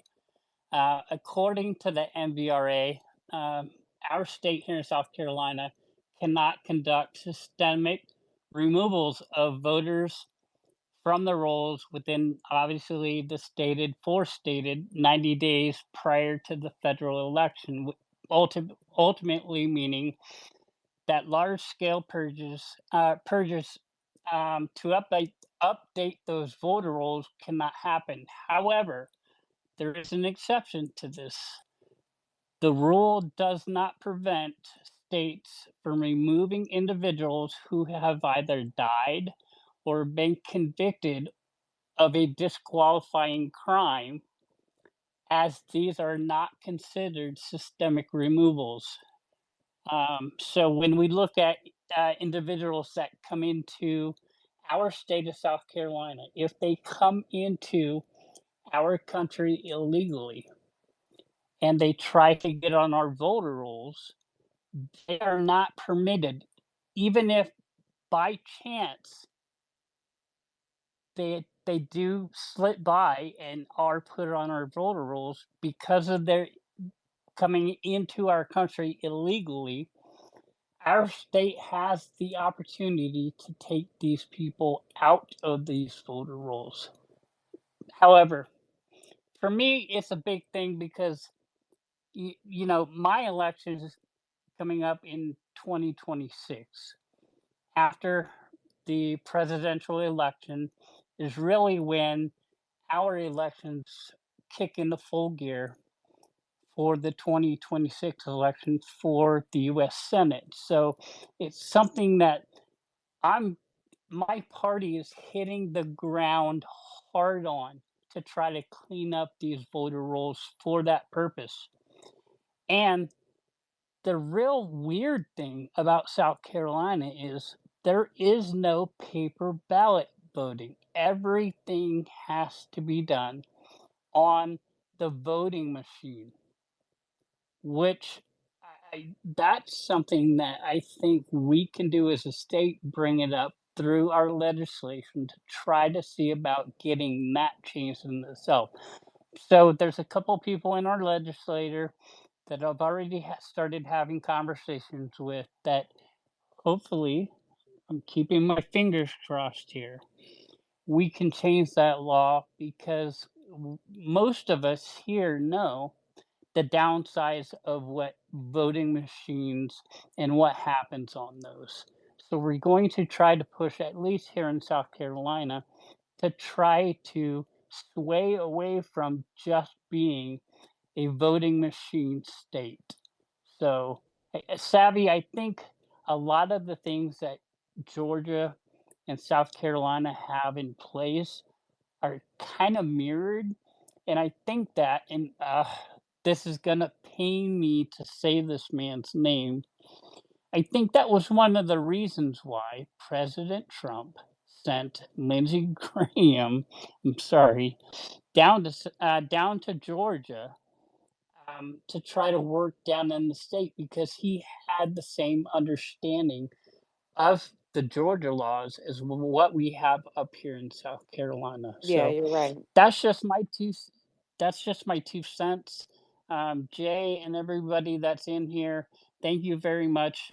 I've enjoyed coming in and listening to everybody's sides on everything. I think our grassroots movement, we are getting strong, and I'm proud to see that across the country. So please keep doing what everybody is doing. Get out there, knock doors, talk to people. Be proud to say who we are. That works. And I definitely see it works. I get positive responses all the time. So, Jay, sir, I will see you tomorrow morning for sure. And once again, thank you very, very much for allowing me to come up to How speak. the hell is Savvy still awake? Are you even awake anymore? Like your bedtime is like an hour ago.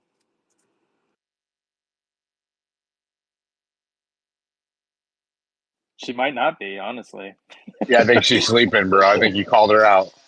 She might not be. I don't know. Looks like she had to drop again. She's having some few tech issues, but hopefully she comes back up. That's funny. Hey Cheryl, how you doing? Go ahead. Hey everyone. Well, darn, I was going to give her a compliment. Um, I'm right here. Can you hear me? Savvy, I can you keep hear having to me? drop off.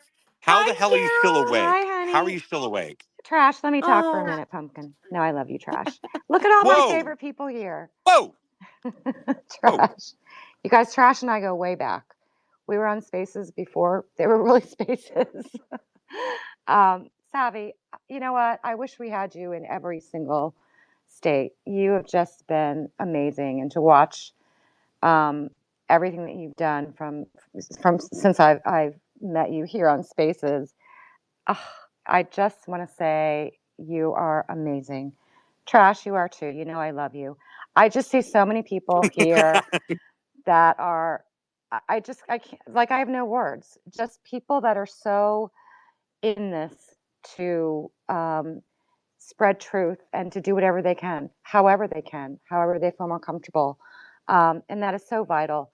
And I, for one, just want to, commend everyone that's doing that. And Savvy, please just tell President Trump that I've got his back and I'm trying to get rid of Raskin. So just whisper that in his ear.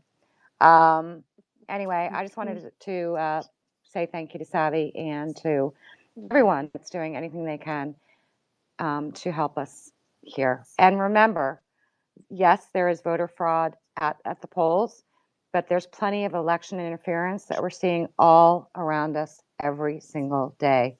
So call it out when you see it, anywhere you see it. It is everywhere. So that's it. I won't drone on anymore, but thanks for I letting me have love the you. And I mic, am Kimmy. so proud of you, Cheryl. Oh my gosh. Like I look in this space and I see Cheryl or my boy Mike. Thomas is doing it. Like there are so many people who have taken it upon themselves to really be that change that they want to see within the country, within their community. And they are doing it and they're doing it the right way. They're doing it with character. They are the type of people that know when to push away from the table, walk away and not come back because of their their beliefs, their convictions, their love of country. And it really is it's something so wonderful to see.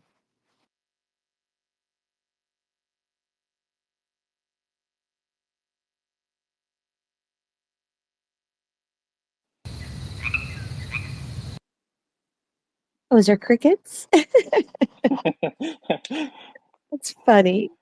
Okay, who would like to go next? Let's go to, let me see if Dill has anything to say tonight. Diligent, I just want to say we are so proud of you, what you're doing, working with Scott Pressler on the ground in Pennsylvania. You are a pretty amazing guy. I mean, he has stopped everything to be boots on the ground, getting people to register to vote, getting the votes out for Trump. Do you want to talk a little bit about that? You've had quite the experience in Amish country, I've seen. Yeah, thank you for that, Kim. I'm actually in a restaurant right now, so but I'm sitting by myself. It's okay. Anyways, they um they are putting out all the stops. Like it's all gas, no brakes here in Pennsylvania. Scott Pressler is a machine. His team, his team is a machine. That organization does not stop. They are grinding all day. They're posted up at all of these locations from the early morning to the dark of night, and just constantly hitting people up. Are you registered to vote? Are you registered to vote? And not only that, they're putting on the pressure because time is running out. Early voting has already begun in Pennsylvania. The last day of voter registration is October 21st. And, Pennsylvania, it decides the White House, arguably. It has 19 electoral college votes. You could lose Arizona. You could lose North Carolina. You could lose Georgia and still win with Pennsylvania. That's how crucial it is. So, every, I committed a week ago to stay here throughout the end of the month and grind just as hard as everybody else is to try to do what I can do to turn out voters and get the message out about what they're doing here because we need all hands on deck. We have to, and I realize, my heart and prayers goes out to the people of North Carolina and Florida, everything they've gone through with the hurricanes. We're not going to have hurricane relief if Kamala Harris is president in the next 4 years. Next time there's a hurricane, it's not going to get dealt with. The funds are going to get mismanaged. They're going to go towards securing Democrat power. So in order for us to fix all of these things without just band-aids, we have to get Donald Trump in the White House. So that's what we're doing here. It's been an amazing journey, and there's a lot more big things coming on the horizon. Yeah, if you aren't all following Diligent and Marjorie Taylor Greene, please make sure you are. He's been posting some amazing posts lately of just boots on the ground and working with the Amish people and handing out, ballots to Amish businesses, and they're going to them out to, anybody they know. This is crazy, and it's so good to see. I don't know about you all, but I feel much more.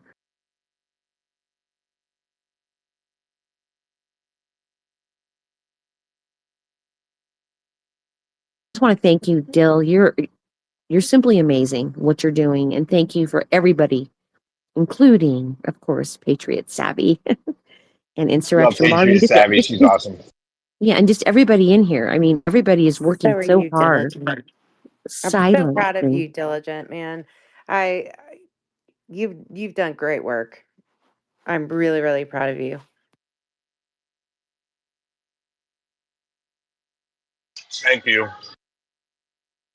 Okay, let's go ahead and go over to Doug. Doug, go ahead. Welcome, Doug. Welcome, Dougie Fresh. How you doing? Hey everybody, Kimmy, it's good night, everybody. It's a good night here in the smack dab in the middle of the fruited plain, as I say. It's just a great conversation. I just wanted to again encourage everybody, and thanks to everybody who's doing the work on the ground, the boots on the ground. We have a lot of reasons to be excited and hopeful without becoming complacent, right? The blue wall is going to go. Look, Trump, the blue wall, Wisconsin, Michigan, Pennsylvania, all of them are going to go Trump. Just give yourselves permission to believe it, but keep on working. Keep on working hard. The internal polling, this is why you're seeing Obama, for example, being trotted out again. Their internal polling is Oh, they're bringing Clinton down to Georgia this week. Are you kidding me? yeah, Like, yeah, stop. yeah. Okay. So they're at DEFCON 1 panic mode. It's incredible.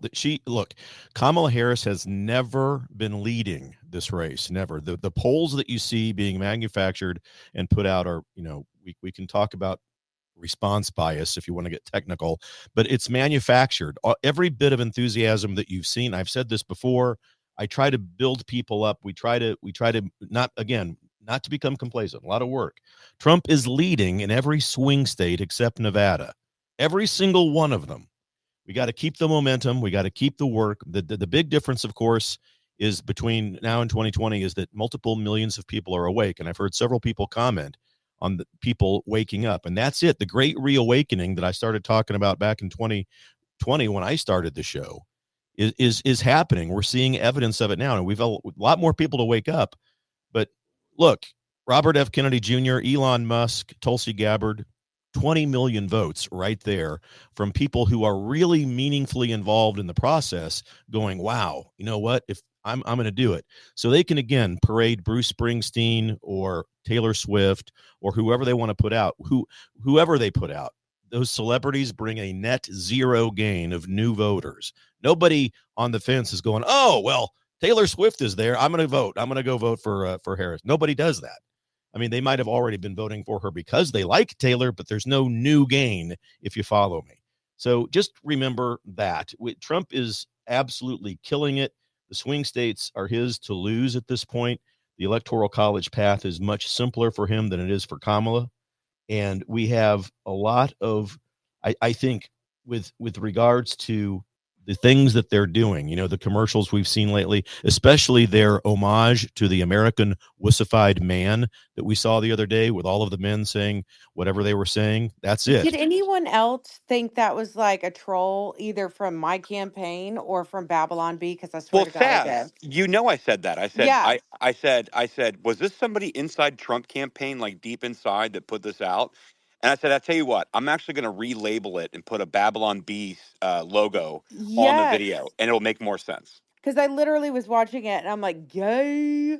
Like, who put this out there? This is absolute garbage. I was like, no way this is for real. No way It's this is for real. real. It's It's real. real. And then you march Jennifer Garner out like today looking like it. I mean, girl, What stop. about Julia Roberts? And they're putting like 10 filters on her Listen, we don't These people don't ugh, matter. And what about Tim no. Walz on his duck hunting trip today? with Has assless Oh anyone chaps. my else God. I'm like, noticed he that looks like more like he's trend? bird watching than duck hunting. Doesn't know how to load a gun. He at first didn't even have a gun. That was embarrassing. They're trying to like Hmm. prove how manly these people are. It's like, oh my Wearing God. assless chaps, And the like trends wearing. right now on X, all these women are like, "Here, Tim, let me show you how it's done." I even I got know, in on it. right? It's I was like, hilarious. "This is how we do it, dog."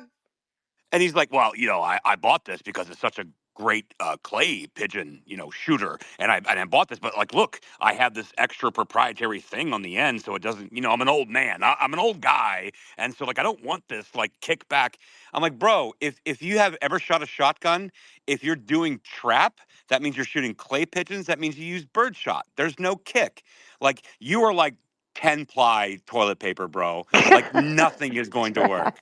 Trash. Trash, that was a really good He's impression. like Steve. He's like Steve Buscemi. He's like Steve Buscemi. He's like Hello, throwing fellow instead of a kids. skateboard. He's got hello fellow duck shooters. So embarrassing. Oh my God. I would have never have filmed that. You can tell the man has never shot a gun in his entire life. The supposed No, valor, ku- he's a valor. Yeah, right. That and then disproved it right there. kudos to that cameraman. Hello, that cameraman must have been based. He's like, "Yeah, I got to get this shit on film. I got to get this out there because this is you can't make this up, right?" Yo, Oh, Seth Dillon from the Babylon Bee sent him in. That's the only conclusion I can come to because, like, how the hell do you put that out? You're going to have base patriot women going out there showing, hey, Tim, I have the same gun. Let me show you actually how to load this and how to shoot it without an addition proprietary, I'm an old man, so I got to protect the shock of birdshot. Come on, bro. Like, this was amazing. Like, what a day. What do a you know what it day. just got me? I just started thinking about this with this October surprise that's coming down, and I'm thinking about the It's past coming. couple. I know. I'm thinking about the past couple weeks, and it first started with when he's under the hood of his car, trying to be manly. That didn't go over well. And Kind of then like now Mike with the Pence. gun, and yeah, and I'm like, oh, I see what you're doing. Okay, you're trying to say he's not gay. Got it. Right, right. Understood. But Like he's toast. I've called him jazz hands from day one. It's nice to see that other people are picking up on that. But like this dude has been jazz hands. He uses both arms to climb a stair. Like Trash, you're killing it's me. but it is. He's jazz hands, and like he even did like that Broadway kick at that one where they lined up all the wives and the husbands and dug him off and everything else. He did like that Broadway kick. Listen, Sav is a big fan of Broadway. I know she is, especially Hamilton. I'm not dogging it. I'm just saying if you're going to try to paint the picture that Tim Walz is a manly man, maybe don't do the Rockettes kick at the end of your rally. Right. Save those for the stage, Timothy. Jazz hands. And Jazz they wouldn't even allow hands. jazz. They wouldn't even allow jazz hands at the debate. I was like, damn, we can't even have some jazz hands, even if we're quiet in the audience. We can't even do the jazz hands. He looked like Elmer Fudd out there today. That's what it reminded me of exactly. It's a I mean, great meme. I saw it too, man. He looked exactly like Elmer Fudd. He had the hat on. He had the assless chaps, as if he was going to go like do like the nightly variety at the Greenbrier gay bar. He was gonna show up in his assless chaps. Like you couldn't be less manly than what we Did you saw hear him today. talking to the dog too, Trash? That was hysterical. No, The he dog didn't The hates talk. them. dog Did you was see He's that? there. Yes. terrified. The Yeah, dog's like, get the hell away from The me. dog he was didn't even like, just He get is talk away to him. from me. terrified. He tried to pick up the dog like it was a cat and hold it like it was a cat. I'm like, have you ever seen a dog, bro? What are you doing? Can we agree though that tampon Tim can now be converted to maxi pad Tim off of that pad comment? Oh, I need this pad for my poor shoulder. I mean, that was Well, such a. he said he I'm needed the sorry. pad for his shoulder because he's getting older because of the recoil, right? But he also said, I got this because I'm starting shooting trap, which is clay pigeons, which you use birdshot. You don't use buckshot. You don't use deer slugs, which are the only recoil that you're going to get from a shotgun, not from a birdshot. And like the whole thing is a lie. Like the whole fucking thing is so manufactured and stupid and fake and gay. I did post it down the purple pill, the video of him trying to load the gun and everything. Oh my god. It's down in the purple pill if y'all want to see it again. Savage. It's like they're trying to make us win. It's like they are actively trying to put Donald Trump in the White House. Please, whoever their strategist is, please continue to do your work because you are killing it. Thank you. Yo, like you got Obama yelling at black people saying, you guys are not black, you're not Americans if you don't Oh, vote for yo, Kamala and he Harris. looks rough. Rough. Like He he is woke up, That was serving great. Crypt Keeper. bro, Serving. it's so bad. But Sav, what would you tell Tim Walz as a woman of the South when you wanted to insult them but be polite? You would say, bless your. Bless your heart. Hmm.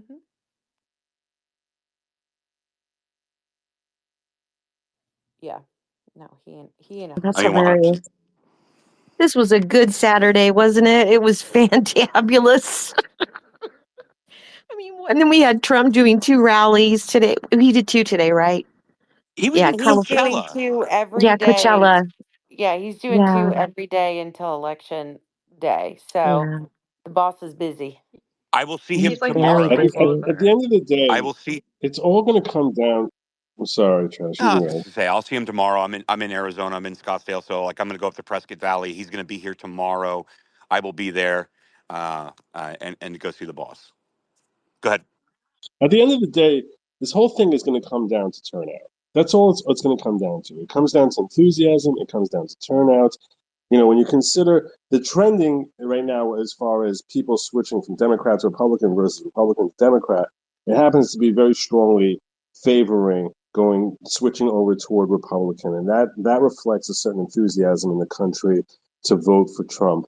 We need to make sure everyone is going to get out there. That's ultimately what this all comes down to. You need to not just make sure you vote. You need to make sure everyone in your family votes. You need to get your neighbors to vote. You need to get your friends and your cousins to go out there and vote. And don't think, oh, I'm not in a battleground state. Let me tell you something. Every freaking state is a battleground right now. Every single stinking one. I live in New Jersey. I want to take New Jersey, okay? I don't care that New Jersey, we haven't won New Jersey in God knows how long. I want to take freaking New Jersey. I want to see New York. Because you know what? There's a lot of black men who are coming out now for Trump. I want to see him. I want to see him. I want to see him take New York. They say that Oregon or I don't know if it's Oregon or Oregon. I don't even care how you pronounce it. That thing is in freaking play. Okay, there's a lot of states in play. I don't want this to be something that we ink out, that we manage to just sort of eke out and get 280 electoral votes. No, I want to get 380 electoral votes. I want this to be like, wow, is he going to crack 400 or not? That's how badly I want this thing to dominate. The only way that happens is we go out there and vote because everyone recognizes this woman is not fit to be president. No one ever thought she was fit to be president. No one's ever voted for her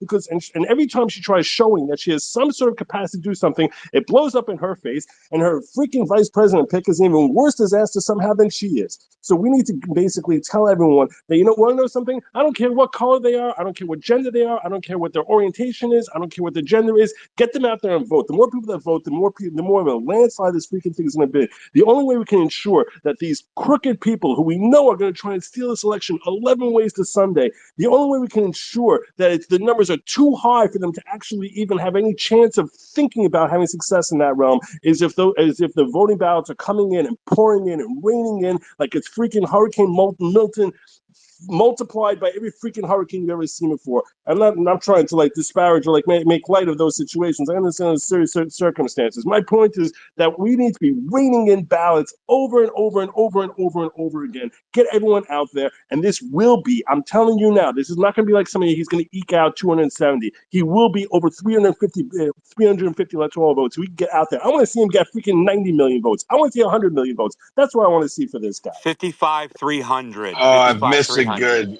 I've Oh, and one missed a more So, thing, nice, by good the way, if logic you're watching rant. real I've now, quick, missed a real good quick, rant from you, one brother. more real thing. If you're quick. watching right now, I'm urging each and every one of you. This panel, the host here put together a freaking rock star panel here. You should be following the hosts already, okay? But if you're not following Insurrection Barbie, I don't know what's wrong with you. If you're not recognizing the value that Diligent Denizen is doing, running all over the freaking country trying to wake people up, and you're not following him, there's something wrong with you. You're not following Trash Discourse, who actually inspires me to think in ways that few other people can. I don't know what's wrong with you. If you're not following Marjorie Taylor Greene, what's wrong with you? You're not following the patriot savvy. What's wrong with you? Make sure you're following these people. Make sure when they have spaces that you're going to jump in there because you're going to get a lot of information that you're not going to find elsewhere.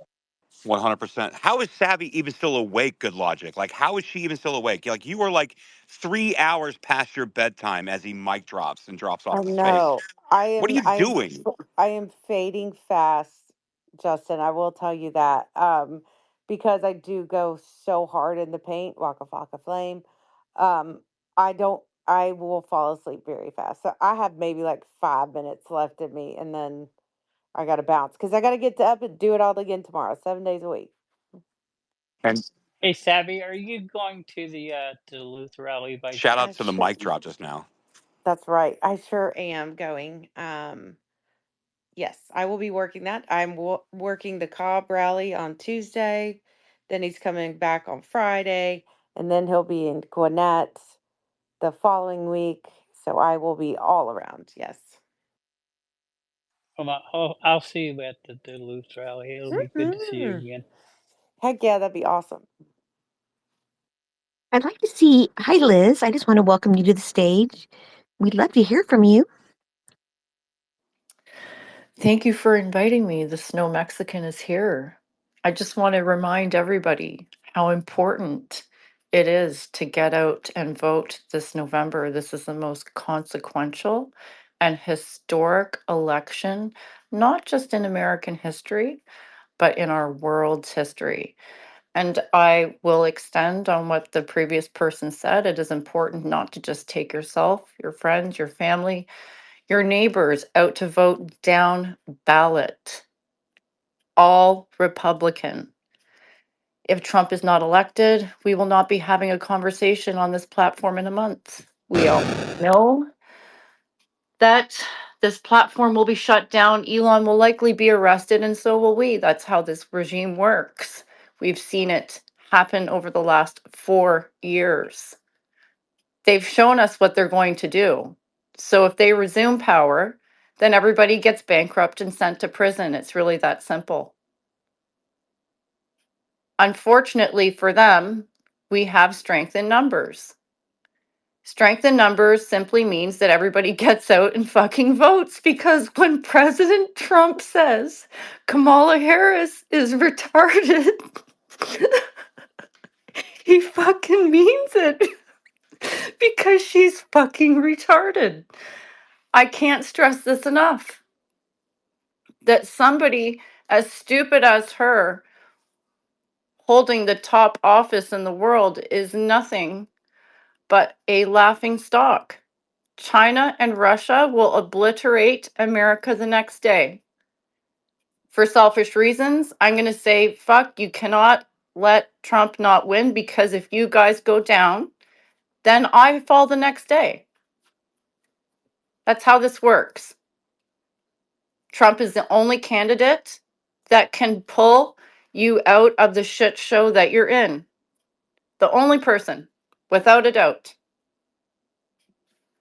So, with saying that, I have unwavering loyalty towards President Trump and whoever he supports right now, because the situation is that dire.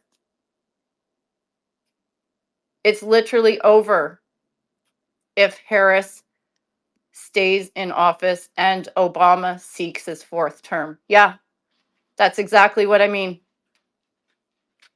Yeah, the guy that looks like he's aged 100 years, because he knows that if Trump resumes office, he's fucked. Big time. So, there's a lot of people saying they're worried about going to prison. Well, they should be, right? So, I can't stress it enough. Ensure you vote and support this platform. Not just get people to vote, but also ensure that everybody signs up for an account on this platform. That's the only way. Bypass the media, sign up for an account here. You're hearing strictly from the people, not from anyone else, and you vote. That's all you have to do. So, with saying that, good luck from Canada. You've got this, guys. I really feel the momentum. I think that after 4 years of slavery, hell, and outright communism, people have had enough. And I don't think people want more of this. Because if America falls, then the whole world falls. And that's the reality. Have a nice night, everyone.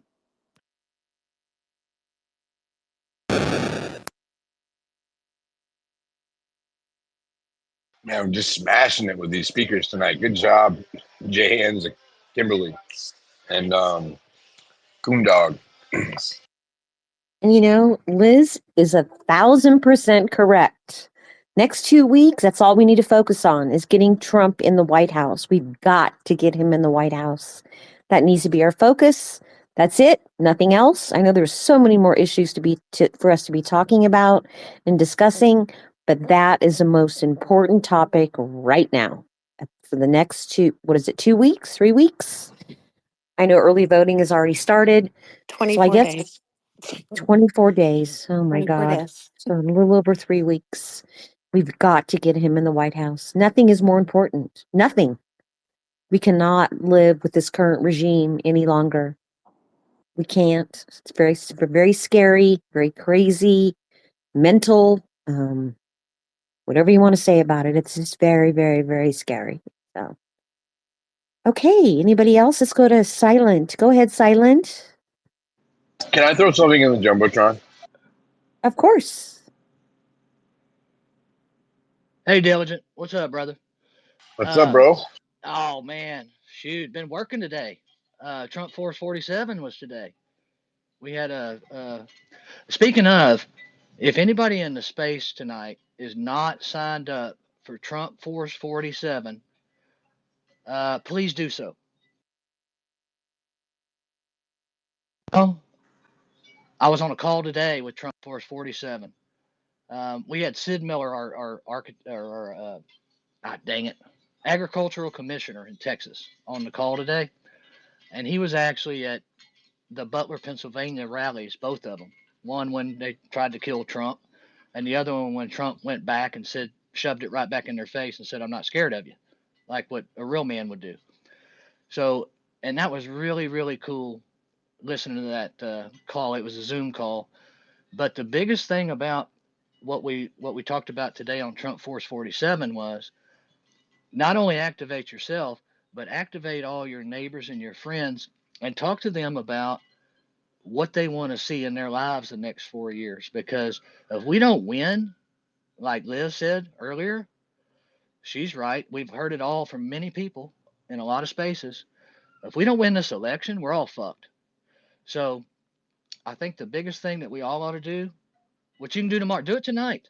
Get on Trump Force 47 tonight, sign up, and there's a leader in your state that will send you some stuff on email and you can get involved. A lot of it's Zoom calls and things like that, but it gives you guidance on what you can do to help your local community and bring awareness.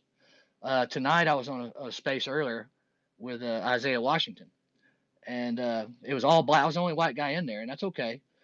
But the black vote is strong. It's probably 30-40%. I'm seeing it in my precinct. In my precinct, I run out here. I got 3,200 people in my precinct. All the black vote is Trump. I can tell you that.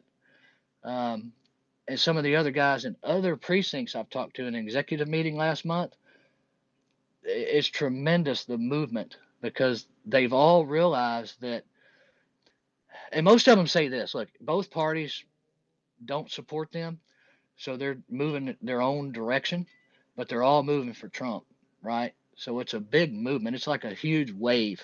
It's like a tidal wave for Trump. Trump's tidal wave is what I call it, and it's coming. And we got 24 days. So right now, and this is the last thing I'm gonna say, people are gonna remember the last thing they saw, right? So if you continue to put that in people's faces, your waiters, waitresses, bartender, hotel clerk, guys at Kentucky Fried Chicken, talk to them about it and just say, hey, are you better off than you were 4 years ago? And they'll tell you, no, I'm not. Okay, what are you gonna do about it? Well, I'm gonna go vote. Okay, good. And then some of them say, well, what can I do about it? And then you have to direct them and say, you need to go vote. Okay. If they're registered to vote. Right now it's too late to register, so that's over with. But or at least in Texas. But anyway, great space tonight, guys. Thanks, Hans, for the mic.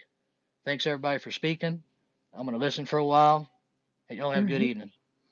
Thank you, Silent. Thanks for being here. Hey, and I just, Tiffany, I just wanted Hey, to Justin, say, I think I'm gonna have to bow out now because my eyes are literally shutting. yeah, Um, I was I'm gonna give you so a send off. tired, and I really gave it all I got. But Can you hear me? I really do. I think I'm so thankful for each and every one in this space for taking the time out on your what day is it? Is it Saturday? Saturday Saturday. night to hang out, giving some love to our awesome host and co-host and the entire panel. Um, this is it. This is a final battle, guys. And yeah, we hear President Trump say that very often, but it is very, very true. Um, you know, it's easy to fall into a socialist, communist agenda, and there's only one way out of it. We don't want that. So keep pushing. You will bleed. I said this in Aaron's space earlier. You will literally cry. You will be sleep deprived. You will be nutrition deprived. You will bleed. I've done it all, literally and figuratively. But we've made it this far. We got 24 days until we get to reap the benefits of saving the country. Um, so take with that what you will, but I'm just incredibly proud to know each and every one of you um, that's in the speaker spot, but a lot listening as well. And I am honored to fight along this fight with each and every one of you. I couldn't get to where I was, to where I am, if it weren't for a lot of people in these spaces. And I'm just so incredibly proud and honored to be here with you guys. And I really, really appreciate it. Savvy, can I just respond to something you just said, which I agree with everything you just said. And when I hear your tone echoing, it's really echoing a lot of what Trump is saying about how if he doesn't win, disaster is around the corner. And a couple of people on the panel here have said the same thing. And I agree 100%. At this juncture, with there being like 3.5 weeks left until the election, I think we need to start going beyond just talking about how terrible it will be if he loses and start talking about how amazing it will be when he wins. Instead of focusing on the negative of, oh my God forbid if he loses, what a nightmare America is going to be, and how we're going to lose our country potentially forever.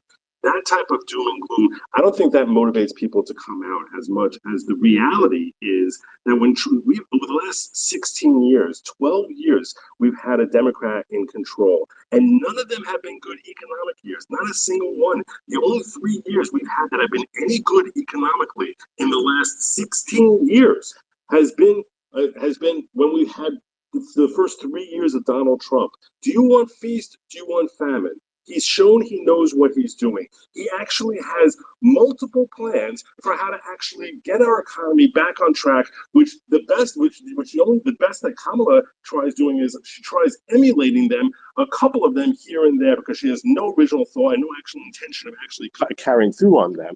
And she has some ridiculous plans like the price gouging, things of that nature. We need to start focusing on how America is just months away from actually turning the corner into having a financial boon, and all we need to do is just go out there and vote. That sort of messaging is so much more powerful than just saying it'll be terrible if in fact he loses. I think that we who actually carry some sort of level of influence need to start picking up the banner and start pointing out all the amazing ideas that he's thrown out there as to what he wants to implement. For example, for example, the new thing he threw out in Detroit last week, where he said he wants to make tax deductible payment for your interest on cars that you're purchasing. What a genius idea this is. How that could reinvigorate the American, especially if you apply it only to American made cars, how that instead of having tariffs, now all of a sudden, now you're helping people and encouraging them to buy American, and also starting to reinvigorate the economy. All the plans that he has in order to help free up our pipelines and get fuel more affordable. We have to start talking about how America is just months away from actually coming back to the healthy economic times we saw during the first 3 years of his presidency. That sort of stuff, when you look at Americans who, because of this stupid freaking Bidenomics, can't afford to go out there and buy groceries, can't fill up their car with gas, can't have no aspirations of ever being able to buy a home. And God help us if any president ever implemented the $25,000 price, $25,000 plan that she has, which would just drive up the price of housing. It'd be such a freaking disaster. But if we could actually start reminding Americans that, hey, we're just a few months away from actually having really great economic times, that will, I think, help motivate people to say, you know what, I'm tired of this whole situation. I'm tired of trying to figure out how I'm going to pay next month's rent, because I certainly can't go out there and buy a house. And I'm tired of trying to figure out how I'm going to feed my kids next month, and God forbid if I'm going to lose my job, and instead start fixating on the fact that economic prosperity is around the corner. Your job is one thing: just go out there and vote, and he will help bring you back economic prosperity. That's how we can get people to go out into the ballots. That's how we get our 90 million votes. That's how we get a landslide election win. Yeah, dude, you're killing it there. And that's absolutely right. Like honestly, from the influencer perspective, like we need to start pushing exactly what you're saying, because that is inspiring. You know, the doom and gloom or whatever, that's based on fear or whatever. This is inspirational because we have a chance to fix this. Like we straight up do, and all we got to do is just put in a little work now, get the people out there and do real things. And that's why, Tiffany dropped out or whatever. I was hoping to say goodbye to her, but this was the number one space on X. Why? Because she's out there kicking ass. She's out there making shit happen. She's getting things done. She's not fucking sitting, in sulking or anything like that. She's out there kicking ass and getting things done, and people love that. And so it's inspiring to see someone like her. And oh, thank you for coming back. It's inspiring to see someone out like you, doing things out there, doing real things. And we see you on the front lines every single day. And I appreciate you coming. I know it's way past your bedtime. I'm so sorry, but you are the number one space on X tonight, and it's because you're out there kicking ass. So I appreciate you coming so much. Oh my gosh, the honor is all mine. I'm not even joking. Just to be like I said, just to be able to be in a group of such wonderful, patriotic Americans that are doing all they know how to do to fight for our country. I mean, it's the energy is palpable, and I'm honored. So thank you for having me. Anytime you can come to our spaces anytime you want to, and come here, and hopefully we're going to have a victory party here in a couple weeks. um we can have Yes, a Georgia victory party, and yeah, we're gonna celebrate all this hard work that all these people are putting in, and thank you so much for coming tonight. you're so welcome. Yes, and I will Thank see you so y'all. much. You're Thank you so much, welcome. Savvy. So nice to Oh, meet you, hon. it's so And nice to and we meet you too. oh, and we'll be having actually election night coverage, right, Jay? Woo! We're gonna be doing that. I believe we're gonna be up all day and all night, right, Jay? Hmm. Oh Yeah, yeah, yeah. yeah. Jay, Jay has it under control, Well, right? I will be at tabulation centers. I'm a statewide poll monitor, so if something goes awry anywhere in the state, I'll be in my car on my way. So, I will go ahead and commit to be able to pop in here when I can and give you any updates, as I can on election day. So, I will do that. Yep, I'm working the poll that day too. I like I said, today, like, I'm shifting gears. So today I was knocking doors. Probably tomorrow I'm gonna be knocking doors too. And then next week I'm gonna be working the polls for early voting in Georgia. So trying to do a little bit of everything. So, and then doing spaces with y'all. So did you want to reset the space there, Kimmy, when Sure, Savvy's on her way out? of All right, course. And we bye, great. y'all. Trump 2024. Sleep well. Have fun I tomorrow. will. Good night, guys. Bye. Good night. And Jay, we appreciate you too. Everything that you're doing, getting up at 6 and door knocking in the blue areas of your state. And for those of you that don't know, Jay quit his full time job to work for Trump Force 47, which is amazing. Here where I live in my county, they don't even offer those types of positions because I'm in a very red county in California. So they're like, no, we don't need. They barely respond because of where I live. I mean, I'm thankful I live in a very red county in California, but yeah, that's awesome, Jay. You are doing awesome work as well. Everybody in this space is doing awesome work. Gosh, I'm just so thrilled to be here with all of you. Thank you so much. Okay, let's reset the space. Sorry. I started to ramble. All right, everybody, please go down to the pill right hand corner, retweet the space, quote tweet the space as many times as you want. The more you quote tweet, we will retweet your quote tweet so we get it to the top of the algorithm. That really helps. Get some more people in here. This has been a fantastic space, and we don't want people to miss out. I mean, Savvy is amazing. She's gorgeous. She's amazing. She's smart. She's got everything it takes. Oh gosh, to be that close to Trump, I would kill for it. You know how much we all love him in here, and just so thankful that she was our guest speaker tonight. So please share out the space. Thank you so much, guys. I was going to say, I was walking around my dad's neighborhood today talking to some seniors, and I got a bunch of them I helped them create X accounts today, and they got on here, and they're going to start following Trump and doing some stuff on here too. There was one common theme about pretty much every single one of them I talked to. They said, we can't afford not to have Trump. We don't make enough money anymore.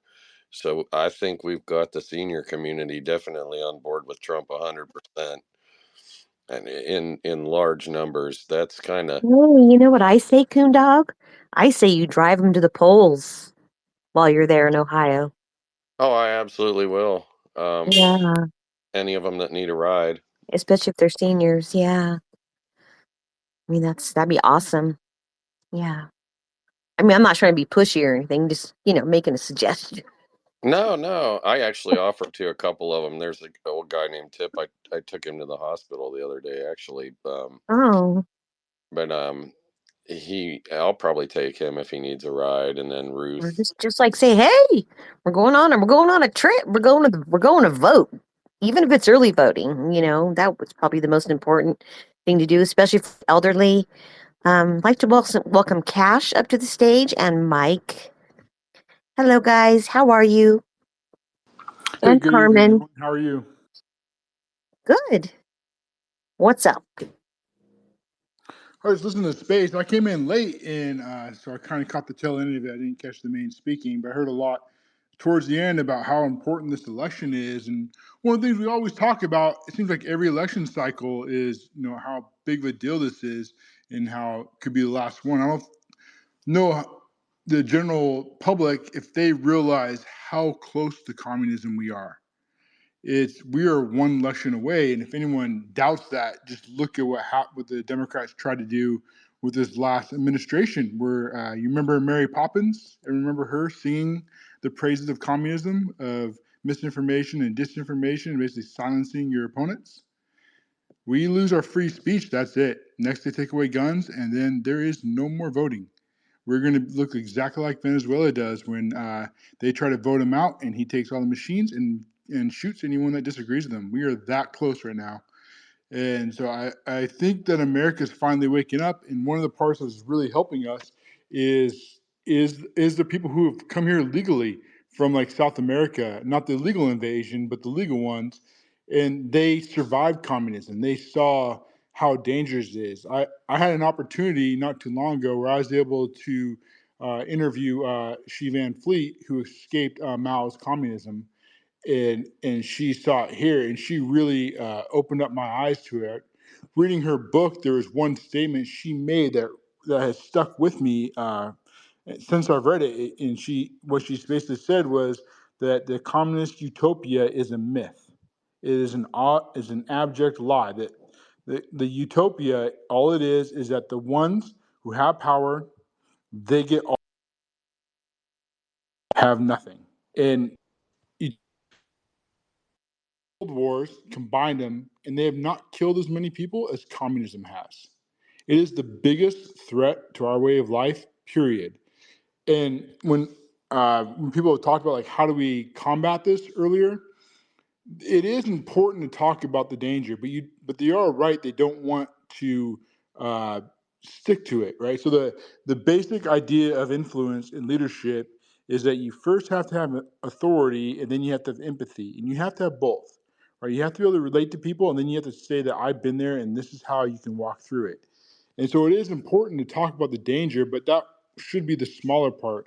The bigger part then we talk about is what happens when we win. What's the shining hill? What's the castle? What's the blue skies? What does it look? What does victory look like? And that really should be the most amount of time spent. But people need to know the danger. So when we talk about Trump and what he's pushing for, to make our lives better, is that one of the things he's going to do is drill baby drill. If we get energy dependent again like we were under Trump, and if we had been on more, if he had a second term, nothing that the problems that we're facing today would exist. Not a single one of the damage that Kamala has done to our country. We would have much lower prices. The inflation never would have hit us. None of Russia never would have invaded Ukraine. Iran would not be, or Israel would not be pushing us into a war with Iran. We were so close. And then unfortunately, 2020, it was stolen. I guess we don't have to pretend not to say that anymore. Thanks to Elon Musk purchasing X, we actually have one space we can speak the truth. And so that's what America looks like if Trump comes back. Is first we become energy dependent again, and then second we secure our border and we deport the illegal immigration. Part of that's not talked about enough is the illegal invasion is votes for Democrats. There's two parts to that. There's one where the House of Representatives, where they're doing by census, right, and they don't have any ID for our census, and so they just count heads. And I think I saw a report not too long ago where California will lose 20 seats without illegal immigrants. I mean, think about that. We have a one-seat majority in the House right now. Imagine what that would do to the federal government. And so I'm kind of apologize. I'm throwing a lot of information all at once, but this is our last opportunity to save our country. If if Kamala gets in and she's an empty puppet for the deep state, our First Amendment will go away, then our Second Amendment will go away, and then it's communism. We are that close. But we are fortunate right now because we have the opportunity to stop this with the vote. We have the knowledge. Right now, we can vote to stop communism. But once you're in communism, it takes a revolution to escape it. There is no voting your way out. It's guns. So we're not there yet. That's the good news. And hopefully enough people, and I think they have, enough people have woken up that we can stop it and we can vote our way out. And we can do what America is supposed to be, is the greatest country this world has ever known, where there's more opportunity than there's ever been before. You look at our country where we have millionaires and 90% of them are first generation. I don't know how many people are aware of that most people who are wealthy in this country started from nothing and built their wealth in a single generation. That is because of our Constitution and because of our capitalism. That is our way of life. That is why America has done more to advance civilization than any other civilization has done in history. America is the reason why people rode horses for 10,000 years, and now we're on the verge of flying cars. I mean, Elon Musk is probably going to have us being like the Jetsons in just 5 years. It is through capitalism. And it's very important to people to realize this. I agree that we need to tell people that the dangers of communism. I think that'd be a huge mistake not to talk about the risk. But we need to spend most of our time talking about how great our country is and what it looks like if we do not give up our rights, because the idea of free stuff always leads to slavery 100% of the time. And so this is our chance to say that this is the hard path. The hard path is working for yourself, but the reward is freedom, and that is worth more than anything else you could possibly imagine. So thank you for letting me speak. Thank you, Cash, and thank you, Marjorie, for the sound effects. Always there to support. Appreciate you. So we got some hand requests up here, or mic requests up here. Does anybody on the panel have anything they want to say before we kind of rotate some people through? Thanks for having me up, you guys. Have a good night, and come check out the Tim Pool, Jack Poso, and sorry, I dropped my thing there. Impressler space tomorrow. It should be pretty lit. See you guys. Have a good night. Appreciate it, Yeah, Diligent. it's tomorrow Thanks. morning at let me see, 10 a.m. my time, so 11, 12, 1 Eastern time. But I think you have a space tomorrow, Hans. Yeah, well, I mean that mine is earlier than that though, if we're talking your time. So, but I appreciate the things that you're doing, um, up there in Pennsylvania, man. That's awesome that you're up there working with Scott, dude. That's pretty sweet, dude. Like honestly, those are the things that I like to hear about is like people that are doing actual things. Like honestly, like people sit here and talk and talk and talk circles and shit like that. And so like people that are out there doing real things and making real things happen, that's what inspires me to do some, just keep on going, man, because like I'm burnt the hell out, but when I hear about what y'all are doing and stuff like that, I just keep on going, dude.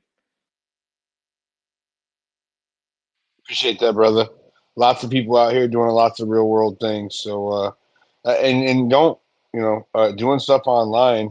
It has its place too, right? Like there's a lot that can be achieved through X without ever having to leave your house. So, shout out to everybody who's putting time in.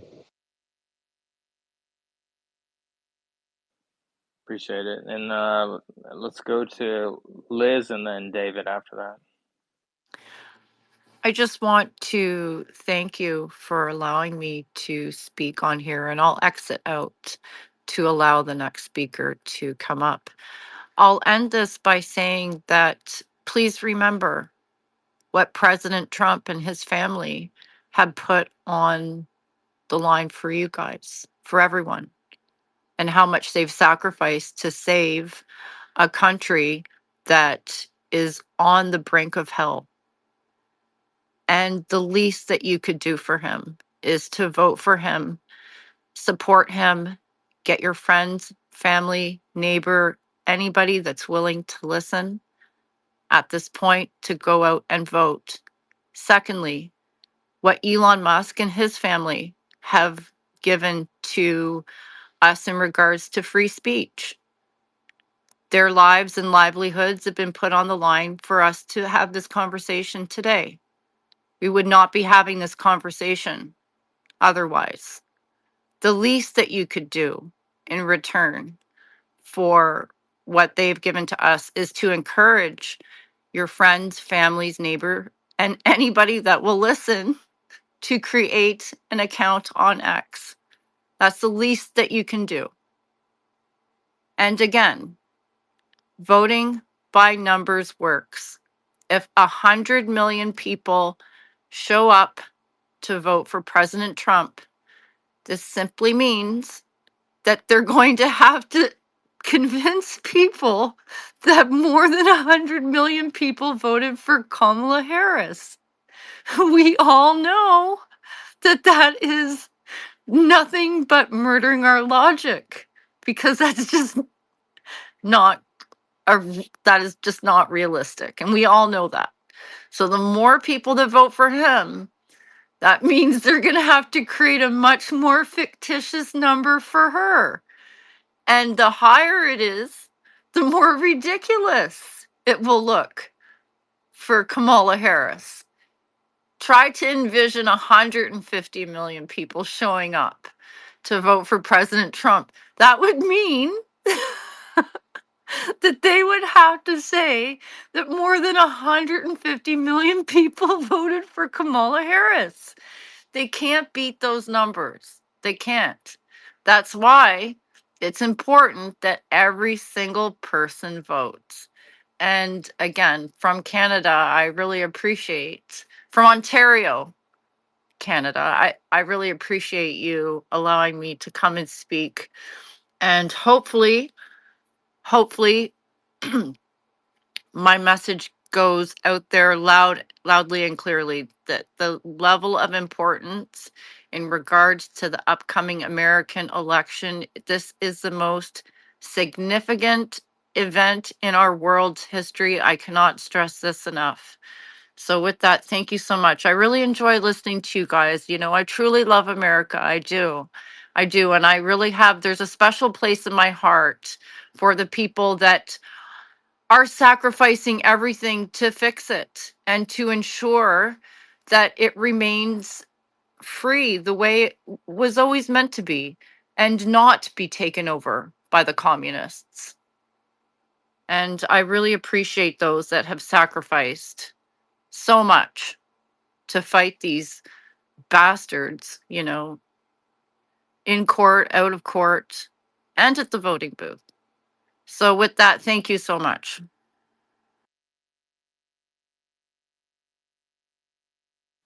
And thank you so much for coming up, Liz. We greatly appreciate you. And she is right. She is right. Even though, I don't care what the polls say at this point, we got to get Trump elected. We got to get Trump elected 35, 40 points up. That's what we need to be to beat the cheat. Too big, too rig, in my opinion. We need to be at least 30 points up. So even if you hear that, Trump might be winning the polls or what, it doesn't matter what the polls say right now. You have to vote and we have to get him into the White House. That's all that matters. Okay, let's go to David. Nice to see you, David. How are you? Well, I'm not as cute as you and I'm old, but what we're doing here is, and I live in Fargo, North Dakota, for those who don't know and those who don't care. We've got, I think it's 5 drivers for each nursing home. Gonna assisted, or that's about the only ones that end up going. And we've also gone to all the apartment buildings and put a bill in the door. Now, it's not supposed to be there, but it's there anyhow. And it'll be there the day before the vote. But we're trying to get them to early vote as much as possible. And all I have to do is request ballot. So we're trying to go to each of the nursing homes, assisted, and talk to them about this because they'll let us have a room and talk to the people. And we're trying to go to all the apartment buildings in the city, which is a way too many apartments for a place that's only 230,000 people. But we're trying to go to all of them and set up rides for all of them. I think there's 120 drivers, and most of them are old farts like me. So we old guys show up and vote. You know, I voted in every election of my lifetime, and I've been a poll watcher in every one. I've been the county judge of polls 4 or 5 times. And I just know that if you don't do it, it doesn't get done. And so we've worked with Dugout Doug, our trusty governor, who's fairly good. I mean, he's a kind of a weird duck, but he may be the homeliest duck in the presidential race originally. But he's funny, and he's incredibly smart, obviously. He sold his outfit to Microsoft for 1.2 billion. That's quite a few bucks. So he's working within in the state to try and you know, and this is a very red state, and we only have 3 people. So we're doing the best we can in our state. And thanks for doing what you guys do, and I'll drop down and let somebody that really wants to get up and say something important. So thank you to Jay, Kimmy, and Kundog, and all the rest of you that are in here. She was a very nice young lady I had speaking. There was a Trump supporter there. And so it's fun to listen to you guys. And every once in a while I learn something, you know. Aw. Hey, Cook. if David can do it, we can all do it. He is a Vietnam vet and he's one of our new best friends. We love David. If David can go out there and do this stuff, we can all do it. We can all do it. I'm doing the texting thing. That's what I'm doing. That's what I have time to do because it's my very busy season for my business. Um, hopefully should be the next few months. The holidays are always pretty good for me, but I've been doing a lot of like I go on the Scott Pressler app and just do the texting. There's many options: door knocking, calling, well, probably too late to do postcards, I would think. um and calling, texting, and door knocking. So there's a whole bunch of stuff we could all be doing. And if David can do it, we can all do it. I'm telling you. Right, David?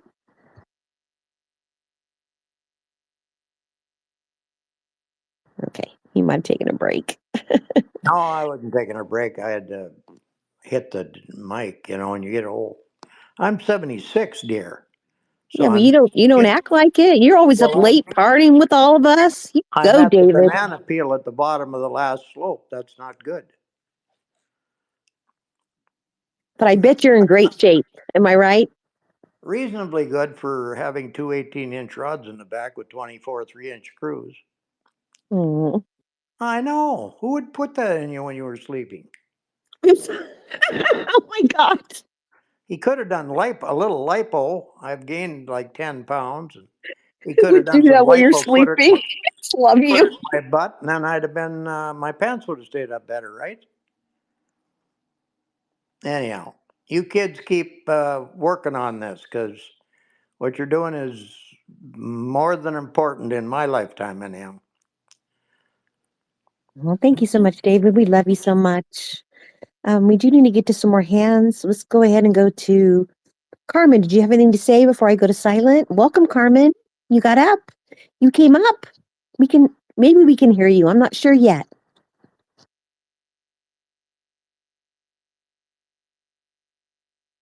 Carmen, can you hear us? She has a lot of issues with her Wi-Fi. Oh, there Hey, you are. There she is, my beautiful friend. how are you? Doing fantastic. How are you? I'm doing good. I'm doing good. It's a little chilly out here in the mountains. We are out here in the mountains. We're finishing up and loading up and trying to get things in order so we can come back in the morning. We take shifts, so just out here trying to get supplies out. Make coffee, do whatever we can for one another. Continuing prayers for North Carolina, Tennessee, Georgia, Florida, all of them. God bless them, but a great space. I love Patriots. She's awesome, and just another person that paves the way in the future for our younger generation to show us exactly what we need to do to get involved and make a difference. You know what I mean? So diligent, same thing. Yeah, I mean Hans, Kim, Kuhn, everyone in here, right? So we're all here, we're all coming up speaking, we're listening, and we're learning. And so that's what we do. And so it's a beautiful thing when patriots come together, and this is what happens. So God bless everyone. It's a little chilly out here tonight, but hey, it's all well worth it. God bless America, and keep continued prayers for all that was affected for the hurricanes and North Carolina. Thanks, y'all.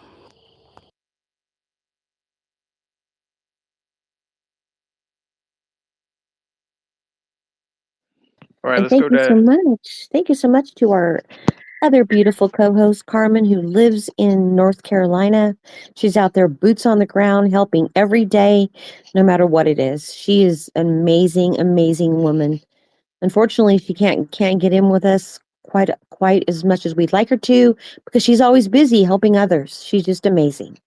So thank you so much, Carmen. We love you. I love you, y'all. I love all of y'all. Thank you. I'm so happy. I am honored to be a part of the Liberal Tears on Tap. Especially, I've got Hans, I've got Kuhn, I got Kimmy. So many others, Alex and everyone. But tonight we had everyone just come together as a community. That's what I love seeing, the community come together and know each person kind of fill in what they're doing, and other people can grab onto that mission and jump on board with them and help out. And that's the beautiful thing. So we've had a great turnout tonight, and we've had a great turnout ever since it all happened. It's a really sad situation, but it's a bittersweet, and so just we're finally, it's like, whew, take a breath, right? Because we can only do so much, and we have to leave the rest to God.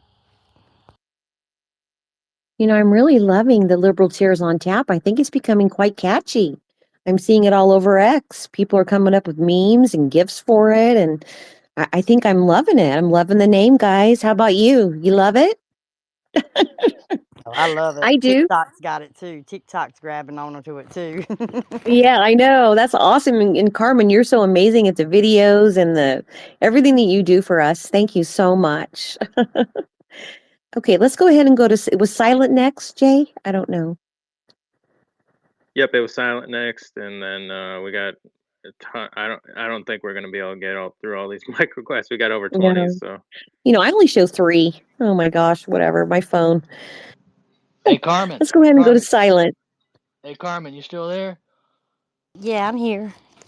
I have a team of people in North Carolina right now, and I'm going to Okay, send it to you on DM. okay, do that. I was gonna say what parts, but yeah, just let me know. Yeah, please do. I'm going to send you their cell phone numbers. Okay, A- awesome, awesome. And Thank you. the organization is called BeyondDualityInc.com. And if anybody wants to look at it, you're more than welcome to. It's a nonprofit organization, and it's literally ladies on the ground. They're with the Cajun Navy right now up in North Carolina. Oh Uh, no, okay, okay, I got you. yeah, so you see what I'm saying, right? We got real people with real solutions on this space, not just people talking about shit. You're out there. I heard crunching in the background. You're walking through the woods, right? Yes, I am. Okay. So anyway, I'm gonna send you some information. I want you to get in touch with these ladies because they're literally up there right now. Um, I help finance them to get up there and all that stuff, right?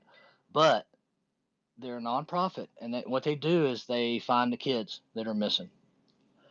There's 200 kids missing right now in North Carolina.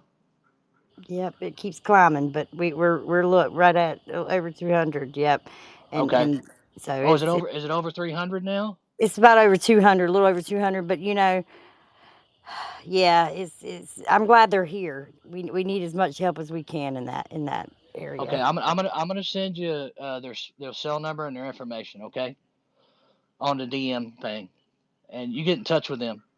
Okay, now, so what I want to say on the space real quick. Uh, Thanks Hans and Kimmy and Coondog, and Patriot Savvy was awesome tonight. Uh, One of the things I'm really grappling with, right, is the world economy, right? And so we look at the MAGA movement that we're doing. Okay, so what? There's 8 billion people in the world, 327 million in the United States. We got the number one gross domestic product in the world, right? $27 trillion. But we got $36 trillion of debt. How the fuck did that happen, right? Then you look at what our leadership is, and you look at what we were talking about tonight, which really, I had a hard time. I couldn't breathe for about 10 minutes when we were talking about Tim Walz trying to fire a shotgun with a bird shot, right? And having to put a pad on his arm. Okay, that's not peace through strength. Okay, all right, that's losing through weakness. That's what that is. So I'm gonna say it again. Everybody get involved in Trump Force 47 tonight before you go to bed. Get involved. Sign up. Get involved. Get activated because we got 24 days. And if we're not doing anything, you're going to wake up in the morning and you're going to say, "What have I done to make a difference?" And it does. And like Kimmy says, you don't have to necessarily be like I am in the meetings, okay? But you can do things electronically. You can share information, Facebook, Twitter, Facebook, whatever, TikTok or whatever the thing's called. Okay, do all that, but do something. That's all I'm saying here. Just some kind of activity that can make a difference. It wouldn't be there without you. Okay. Everybody think that way, and we're all going to be good, and we're going to win in 24 days. We take this country over, and then we're going to get more involved. And come 2026, when the Senate elections come up, and then 2028, we're going to have this country back to where it needs to be, probably within about 4 to 6 years, is my opinion. All right, I'm gonna shut up. You're good, Silent. Apparently you guys see like 23 requests. I don't. I see 3. So I don't know if you guys want to take over on top. I am so sorry. I only see 3 mic requests, and Spunky would like to come back and have a mic, but I never saw her. So I apologize. Yeah, we got Chesty up here. You can go ahead and speak, and then yeah, we'll start rotating through some of these hands. Hey, thanks for the opportunity to speak. Look, you guys got me like so fired up. I'm almost like shaking because this is like very motivating. Listen, the Trump Force 47. I've been a part of that now for probably about a month and a half, about 5 weeks. This thing has been awesome. It's a lot of fun meeting people and getting their feedback, and it's you run into a few people that aren't going to vote, period, but for the most part it's been a pretty positive experience. Last week they had a conference call. Lara Trump came on, and Trump was coming back from Wisconsin, so he came on for a little bit, but their initial goal was 100,000 volunteers, and they exceeded over 200,000 volunteers, and that's pretty incredible. I just wanted to say that because this thing is, when he talks about Trump Force 47, it's legit. Get out there and get on it. Get the app. There's a Sidekick app you're going to get. It's going to help you if you're going to do door knocking. A couple other things I wanted to say was it looks like the Senate's up for grabs this election cycle, but the House is going to go red. When we take back the White House here, in 3 weeks, when we win this election, we're going to turn our focus to 26 midterms, because it's not just because we got Trump back in. We've got to assure we get these rhinos out of there, like Lindsey Graham. I don't want him anywhere near a position of power in the future. This guy's a warmonger. I call him Leslie Graham, but we got to get these guys out. And another thing I wanted to quickly say is, if there's anybody in here that's on the left, that leans left and just comes into the space just to see what's being said, Look, I want you to understand something. The people on the right, the MAGA movement, the Trump supporters, the patriots don't hate you. We don't, I mean, there's things you do we do not like, but if this goes south and the left wins and somehow Harris pulls this off, your opinion isn't going to matter anymore. So it's not like you're going to have a voice. So you're going to be a nothing. So you have to really listen to what the people say in here because we actually care about you. We care about the future of this country. Um, the other thing I want to say is about the abortion. Abortion's not on the ballot this cycle. That's already been sent back to the states. So when I hear I'm seeing these ads about Trump going, nationwide ban. That's not anywhere near the truth. So if they're, it's just insane because you can't, you wouldn't think they'd be allowed to even put this on the TV. So we're in a position where the lies are just so absurd, and it's almost offensive. The other thing is mail-in ballots are actually way down in swing states. Several 100,000 mail-in ballots in Pennsylvania down. So what Scott Pressler and Diligent are doing over there, this is like the Lord's work. So what these guys are doing, what the grinding that Scott mentioned the other day that he was getting low on energy. And look, you have to look out for your health too. I've had friends at 40 years old stroke out. I had one friend heart attack died. Just because he's working too hard. Pace yourself. Make sure you're getting your REM sleep. Make sure you're just looking out for yourself because look, you're no good to us if you're not with us. You're good to the Democrats maybe because maybe they'll pull your vote, but listen, this is a great time to be alive because Trump is going to put this thing in the bag. I think I really do, but it doesn't mean you don't get out and vote. I will be driving 7 elderly, only 7. I know that's not a lot, but I work for a guy who has apartments, and a lot of these people are elderly. When I go to pick up rent or do maintenance or whatnot, I always talk to them about voting, and I have a van. I'm gonna pick a couple of them up and take them over to the fire station. But you just do the little things.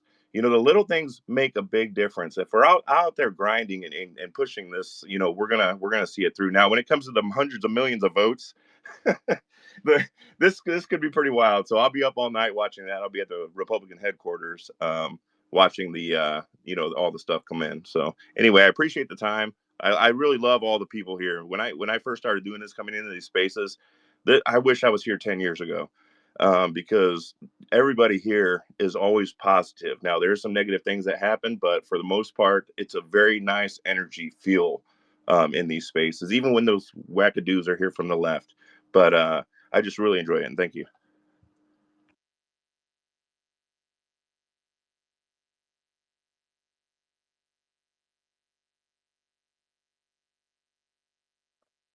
Okay, thank you so much. I don't see any more requests or hands up. If you guys do, can you please do that? I don't. Okay, I see one hand up. Flintek, go ahead. Hi there. Thank you so much for giving me the chance to speak tonight. I watched the Trump rally in Coachella. I'm originally from California.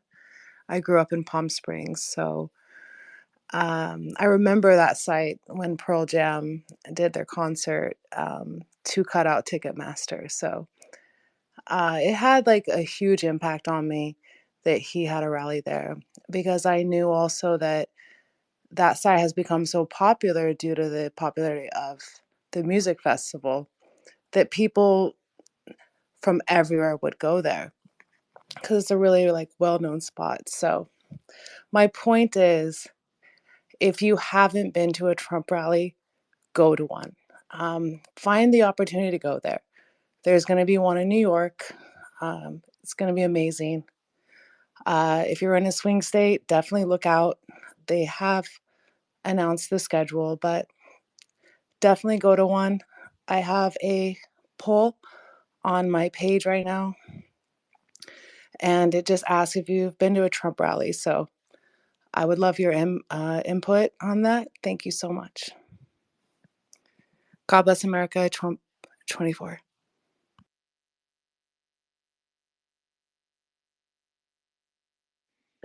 All right, let's go to MAGA X. Good evening. Hello, everybody. I just wanted to say I'm sorry in advance. My dog is snoozing in the background here. But I just wanted to say thank you to everyone, the speakers here. Boots on the ground. It has been amazing to hear what everyone is doing.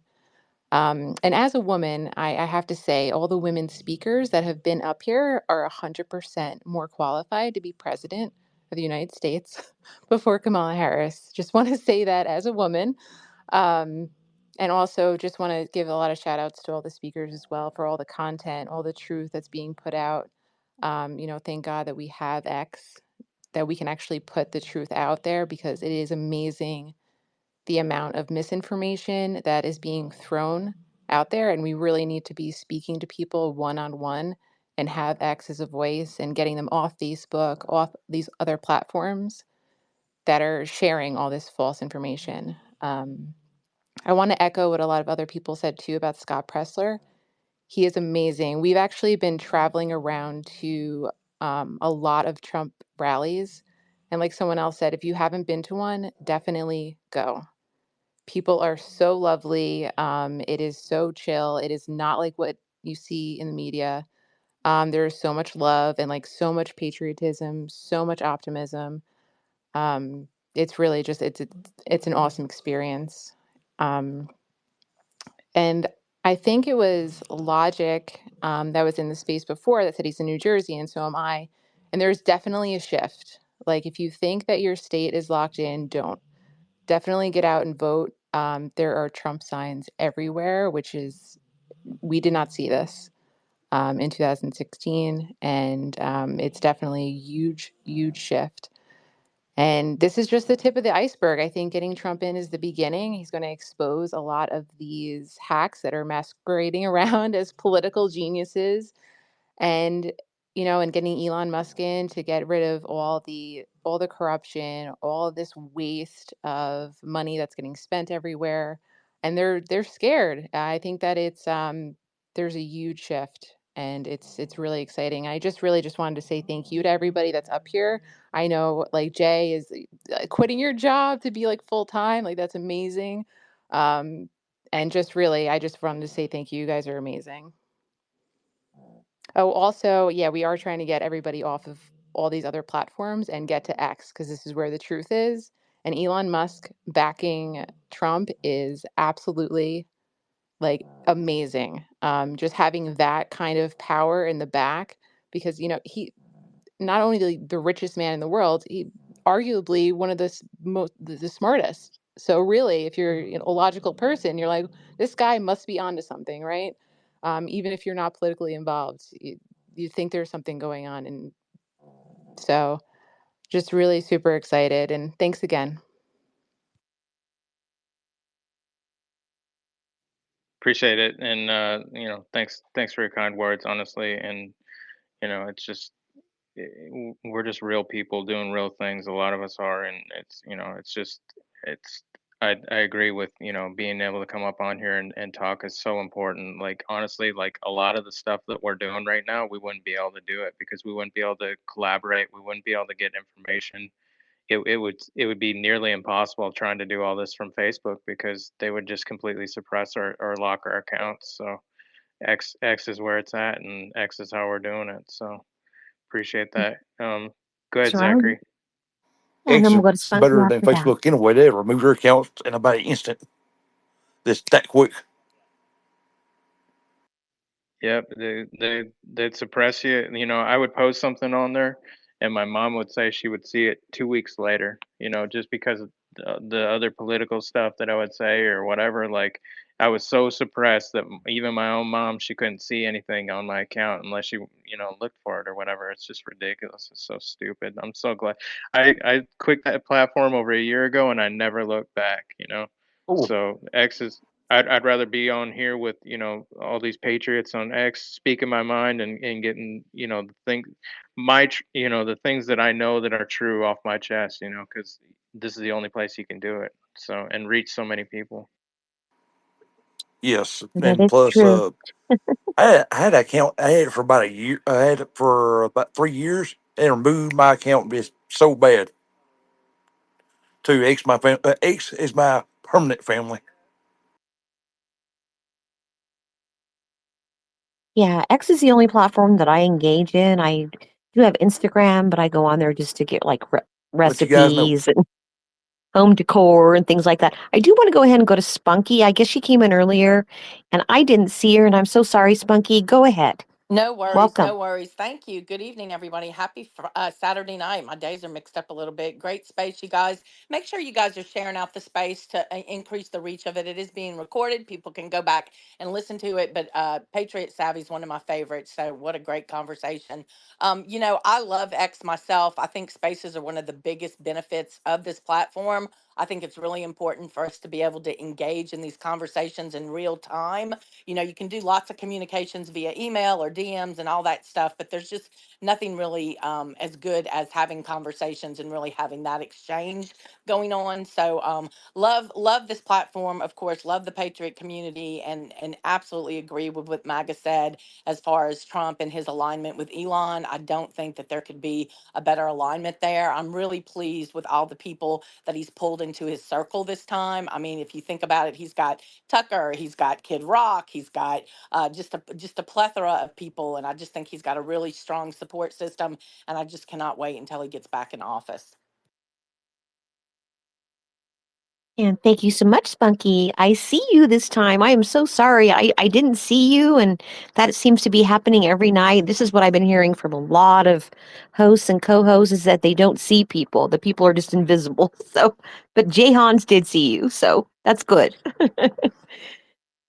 So Jay Yeah, and Hans. I got my friend Johnny just came up here. You want to speak, Oh, brother? hey Johnny. Hey Hey, Johnny, how you doing? hey, can you guys hear me okay? Can anybody hear Yeah, me? we got you, brother. Okay. Hey, what's up, Kimmy? Hey, Jay Hans, thanks for having me. Hey, just wanted to give everybody a quick shout out. All the Patriots doing their thing. Thanks, you guys, for holding these spaces. Um, Real quick announcement. We did a great interview, Votify Now, on Cowboy Logic. It's one of the shows on Real Voices America. We had a major pump today with new downloads. And for anybody who's interested in uh, helping us with election integrity, but in real time, I encourage everybody to please go to votifynow.org and check out the explainer video. Uh, our hosts here have been great supporters of the app, so thanks, guys, for the continued support. We are coming in here with when we're getting hundreds of downloads a day from folks in the swing states. So do I have enough time to do a quick little explanation of how the app works, or I don't want to take too much mic time here. Yeah, go for it, Johnny. Just give a brief rundown. We're gonna close the space here pretty quick, but yeah, I wanted to give you the opportunity to talk about it because I have the app. I'm gonna use the app, and so what it is it's a voter integrity app that you can use to you know uh, report anything that you see that's wrong. But Yeah, go for it, I'll Johnny. be You can real do it a quick. lot better than I can. I'll be real quick. So first off, Votify Now was launched in 2021, so we've been out for about 4 years. It's available on the Google Play Store for Android or App Store for iPhone. We were used in the 2022 midterms. And here's the way this app works, unlike any other election integrity. I'm doing air quotes, election integrity tools. You report something, you type up a text, put a quick description, add a photo or video of what you're seeing. You hit the location button, it automatically GPS locates you, and you submit it. That's all the user needs to do. Where the real magic happens and how this platform is different than any others, it comes into our secured servers. By the way, you can report anonymously if you'd like. The incident comes into our servers. It gets looked at by our AI bot that we've been training for 2 years, training it to do nothing but to identify how serious an election irregularity is, and of course, if it's a false flag. And then here's where the big difference is. Within 60 seconds, that incident is viewable for everybody in the country to then see and make their own decision. No reporting it to your boss, hoping that your boss does something with it. It goes right from the user into our platform and then vetted quickly. And within 60 seconds, it goes live on the app that you can also view. And that way you can see what's happening in your town in real time. No delays. You can make your own mind up. The second thing the app does is we are working with many, many candidates and their legal teams so they can ask for a PDF version of anything happening in their district, in their state. They can get a report on the whole country. And we have candidates in their legal teams, some law enforcement like sheriffs, getting these reports in the form of a PDF document emailed to them throughout the day. So gone are the days where a candidate would have to try to find evidence and scrape up together a case to file a lawsuit, over weeks. They literally could have evidence in their email within minutes. So we encourage everybody to please download the app. We don't take any money. We don't take donations. So we need patriots like you guys to help spread the word. Again, anybody could tune in to Real America's Voice and watch the piece we did today. Or when you guys go to the votifynow.org, you can also look and read our news and interviews. We've been reported. Gateway Pundit has done stories, Washington Times, Epic Times, lots of reliable news sources. So with that, you guys, I will relinquish the mic here. And anybody can DM me. I'm completely doxxed, and I pretty much will answer any questions in emails or DMs. So you guys, thanks so much for the mic, and let's go, man. We're 3 weeks out, you guys. We need all hands on deck. So thank you. And thank you so much, Johnny. Yes, it's a fantastic app. I also have it installed. It's amazing. I can hardly wait to use it. Thank you so much, Johnny. Thank you, Kimmy. We love you. Yeah, and definitely, like it's for anybody, like voters. Anybody can do it. You don't have to be a poll worker. You don't have to be a poll watcher. Anybody can download it. It's free to download. It's free to use. So why wouldn't you? Why wouldn't you do it? Like honestly, I got it. It's on my phone, ready to go. And you can look at the past data from the past elections and stuff like that. You can look at different things or whatever. So there's a map. It shows all the incidents or whatever. So just check it out if you have the I mean, we all have the time to do it. It's easy. It takes like 2 minutes to download it. So check it out in your app store. But I appreciate you coming up here, Johnny. Yeah, thank you. Yes. So basically, anything suspicious that you see, you can report right to this app. Any suspicious activity. It's awesome. Yep, and it uses AI, and AI doesn't need a break. It doesn't need a breather or anything like that. So you can report it, and bam, it's out in the net. And so you know they can actually do something about the things that are going wrong. And there are systems in place, but we saw those systems fail us in the past. So this is a backup for everything, and it's a way to get things done. Instead of just watching the system fail you can do something about it. Yeah, and again, I'd like to stress, you guys, you could go from reporting an incident, and then that incident within 60 seconds is live on the app, where every single app user in the country can see it and make their own decision. Is that suspicious? Should I report this to somebody? I think I saw that same white van, and I'm whatever in another part of the country. And also the AI bot is also always analyzing and comparing and learning from incidents happening on one side of the country to the other. It's constantly learning and trying to use technology to give us the upper hand on providing evidence to candidates in real time and providing information to voters. Again, 60 seconds, and the incident goes from you reporting it to live, where everybody in the country can witness it. So appreciate it, you guys, and we need to really get things rolling here. I think it's gonna go our way, but my prediction is the election will probably be resolved in the courts after November 5th. That's why we want to get as much evidence as possible.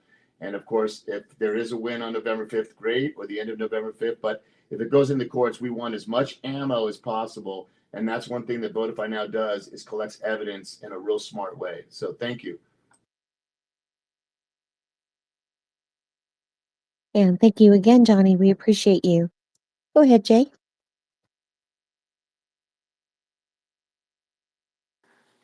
Hey, you were saying me? Yeah, I don't know if we're done, if we're Oh, okay. ending. I Yeah, wasn't yeah. sure. I was just gonna close out the space, but this was a phenomenal space. It was one of the best ones that we've done this week, and we were number one on X for most of the night tonight. I appreciate awesome patriots that came in here and talked. Insurrection Barbie, Lich Churchill, um, Doug, we just it's savvy. Like it was an all star night for us, and so I appreciate everybody that came in here, supported us, supported MAGA, supported our movement to save this country, and so this was awesome, and it was an awesome night for us, and I'm glad we got to recognize and talk about the good things that Savvy's doing because she's a badass, and that's why I asked her to come on here tonight. So I thank you so much. Appreciate you, Kimmy. Oh, thank Best, you. you're the best host, co-host on X, in my Oh, opinion. thank you, Jay. You're Thank you, awesome. Jay. I love your opinion. Thank you. Yeah, Tim. Tim also too is one of the best Patriots, and I'm so glad to be working with you, Carmen. Thank you so much. And hopefully Alex is getting better, Doug too. But yeah, we're gonna close it out tonight. Gonna close out with a little music, and then hit the hay. So I appreciate y'all.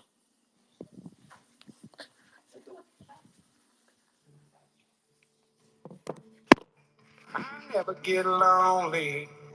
I got these goals to keep me company. I took the rear view off of this so forward, so I only see in front of me. Now the past is out of sight and out of mind. Swore I'd change, now I'm back chasing these white lines. I'm just a long haired son of a sinner, searching for new ways I can get gone. I'm a pedal to the highway. If you ever wonder why we write these songs, 'cause I'm only one drink away from the devil. I'm only one call away from home. Yeah, I'm somewhere in the middle. I guess I'm just a little right and wrong. These back roads got me. These pills pretend to be my friend. I'm done for the last time.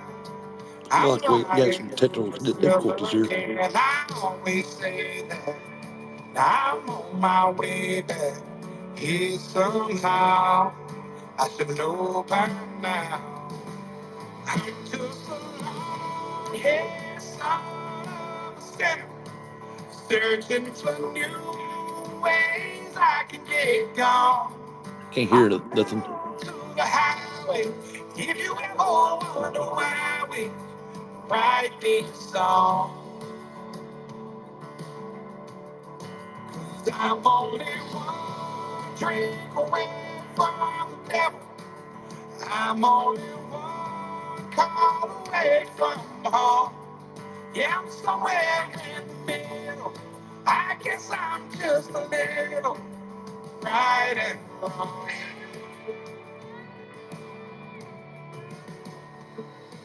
Mistakes are made, I paid for them with cash. Walked a million miles on broken glass. I'm feeling like I'm fading. My heart's been slowly breaking.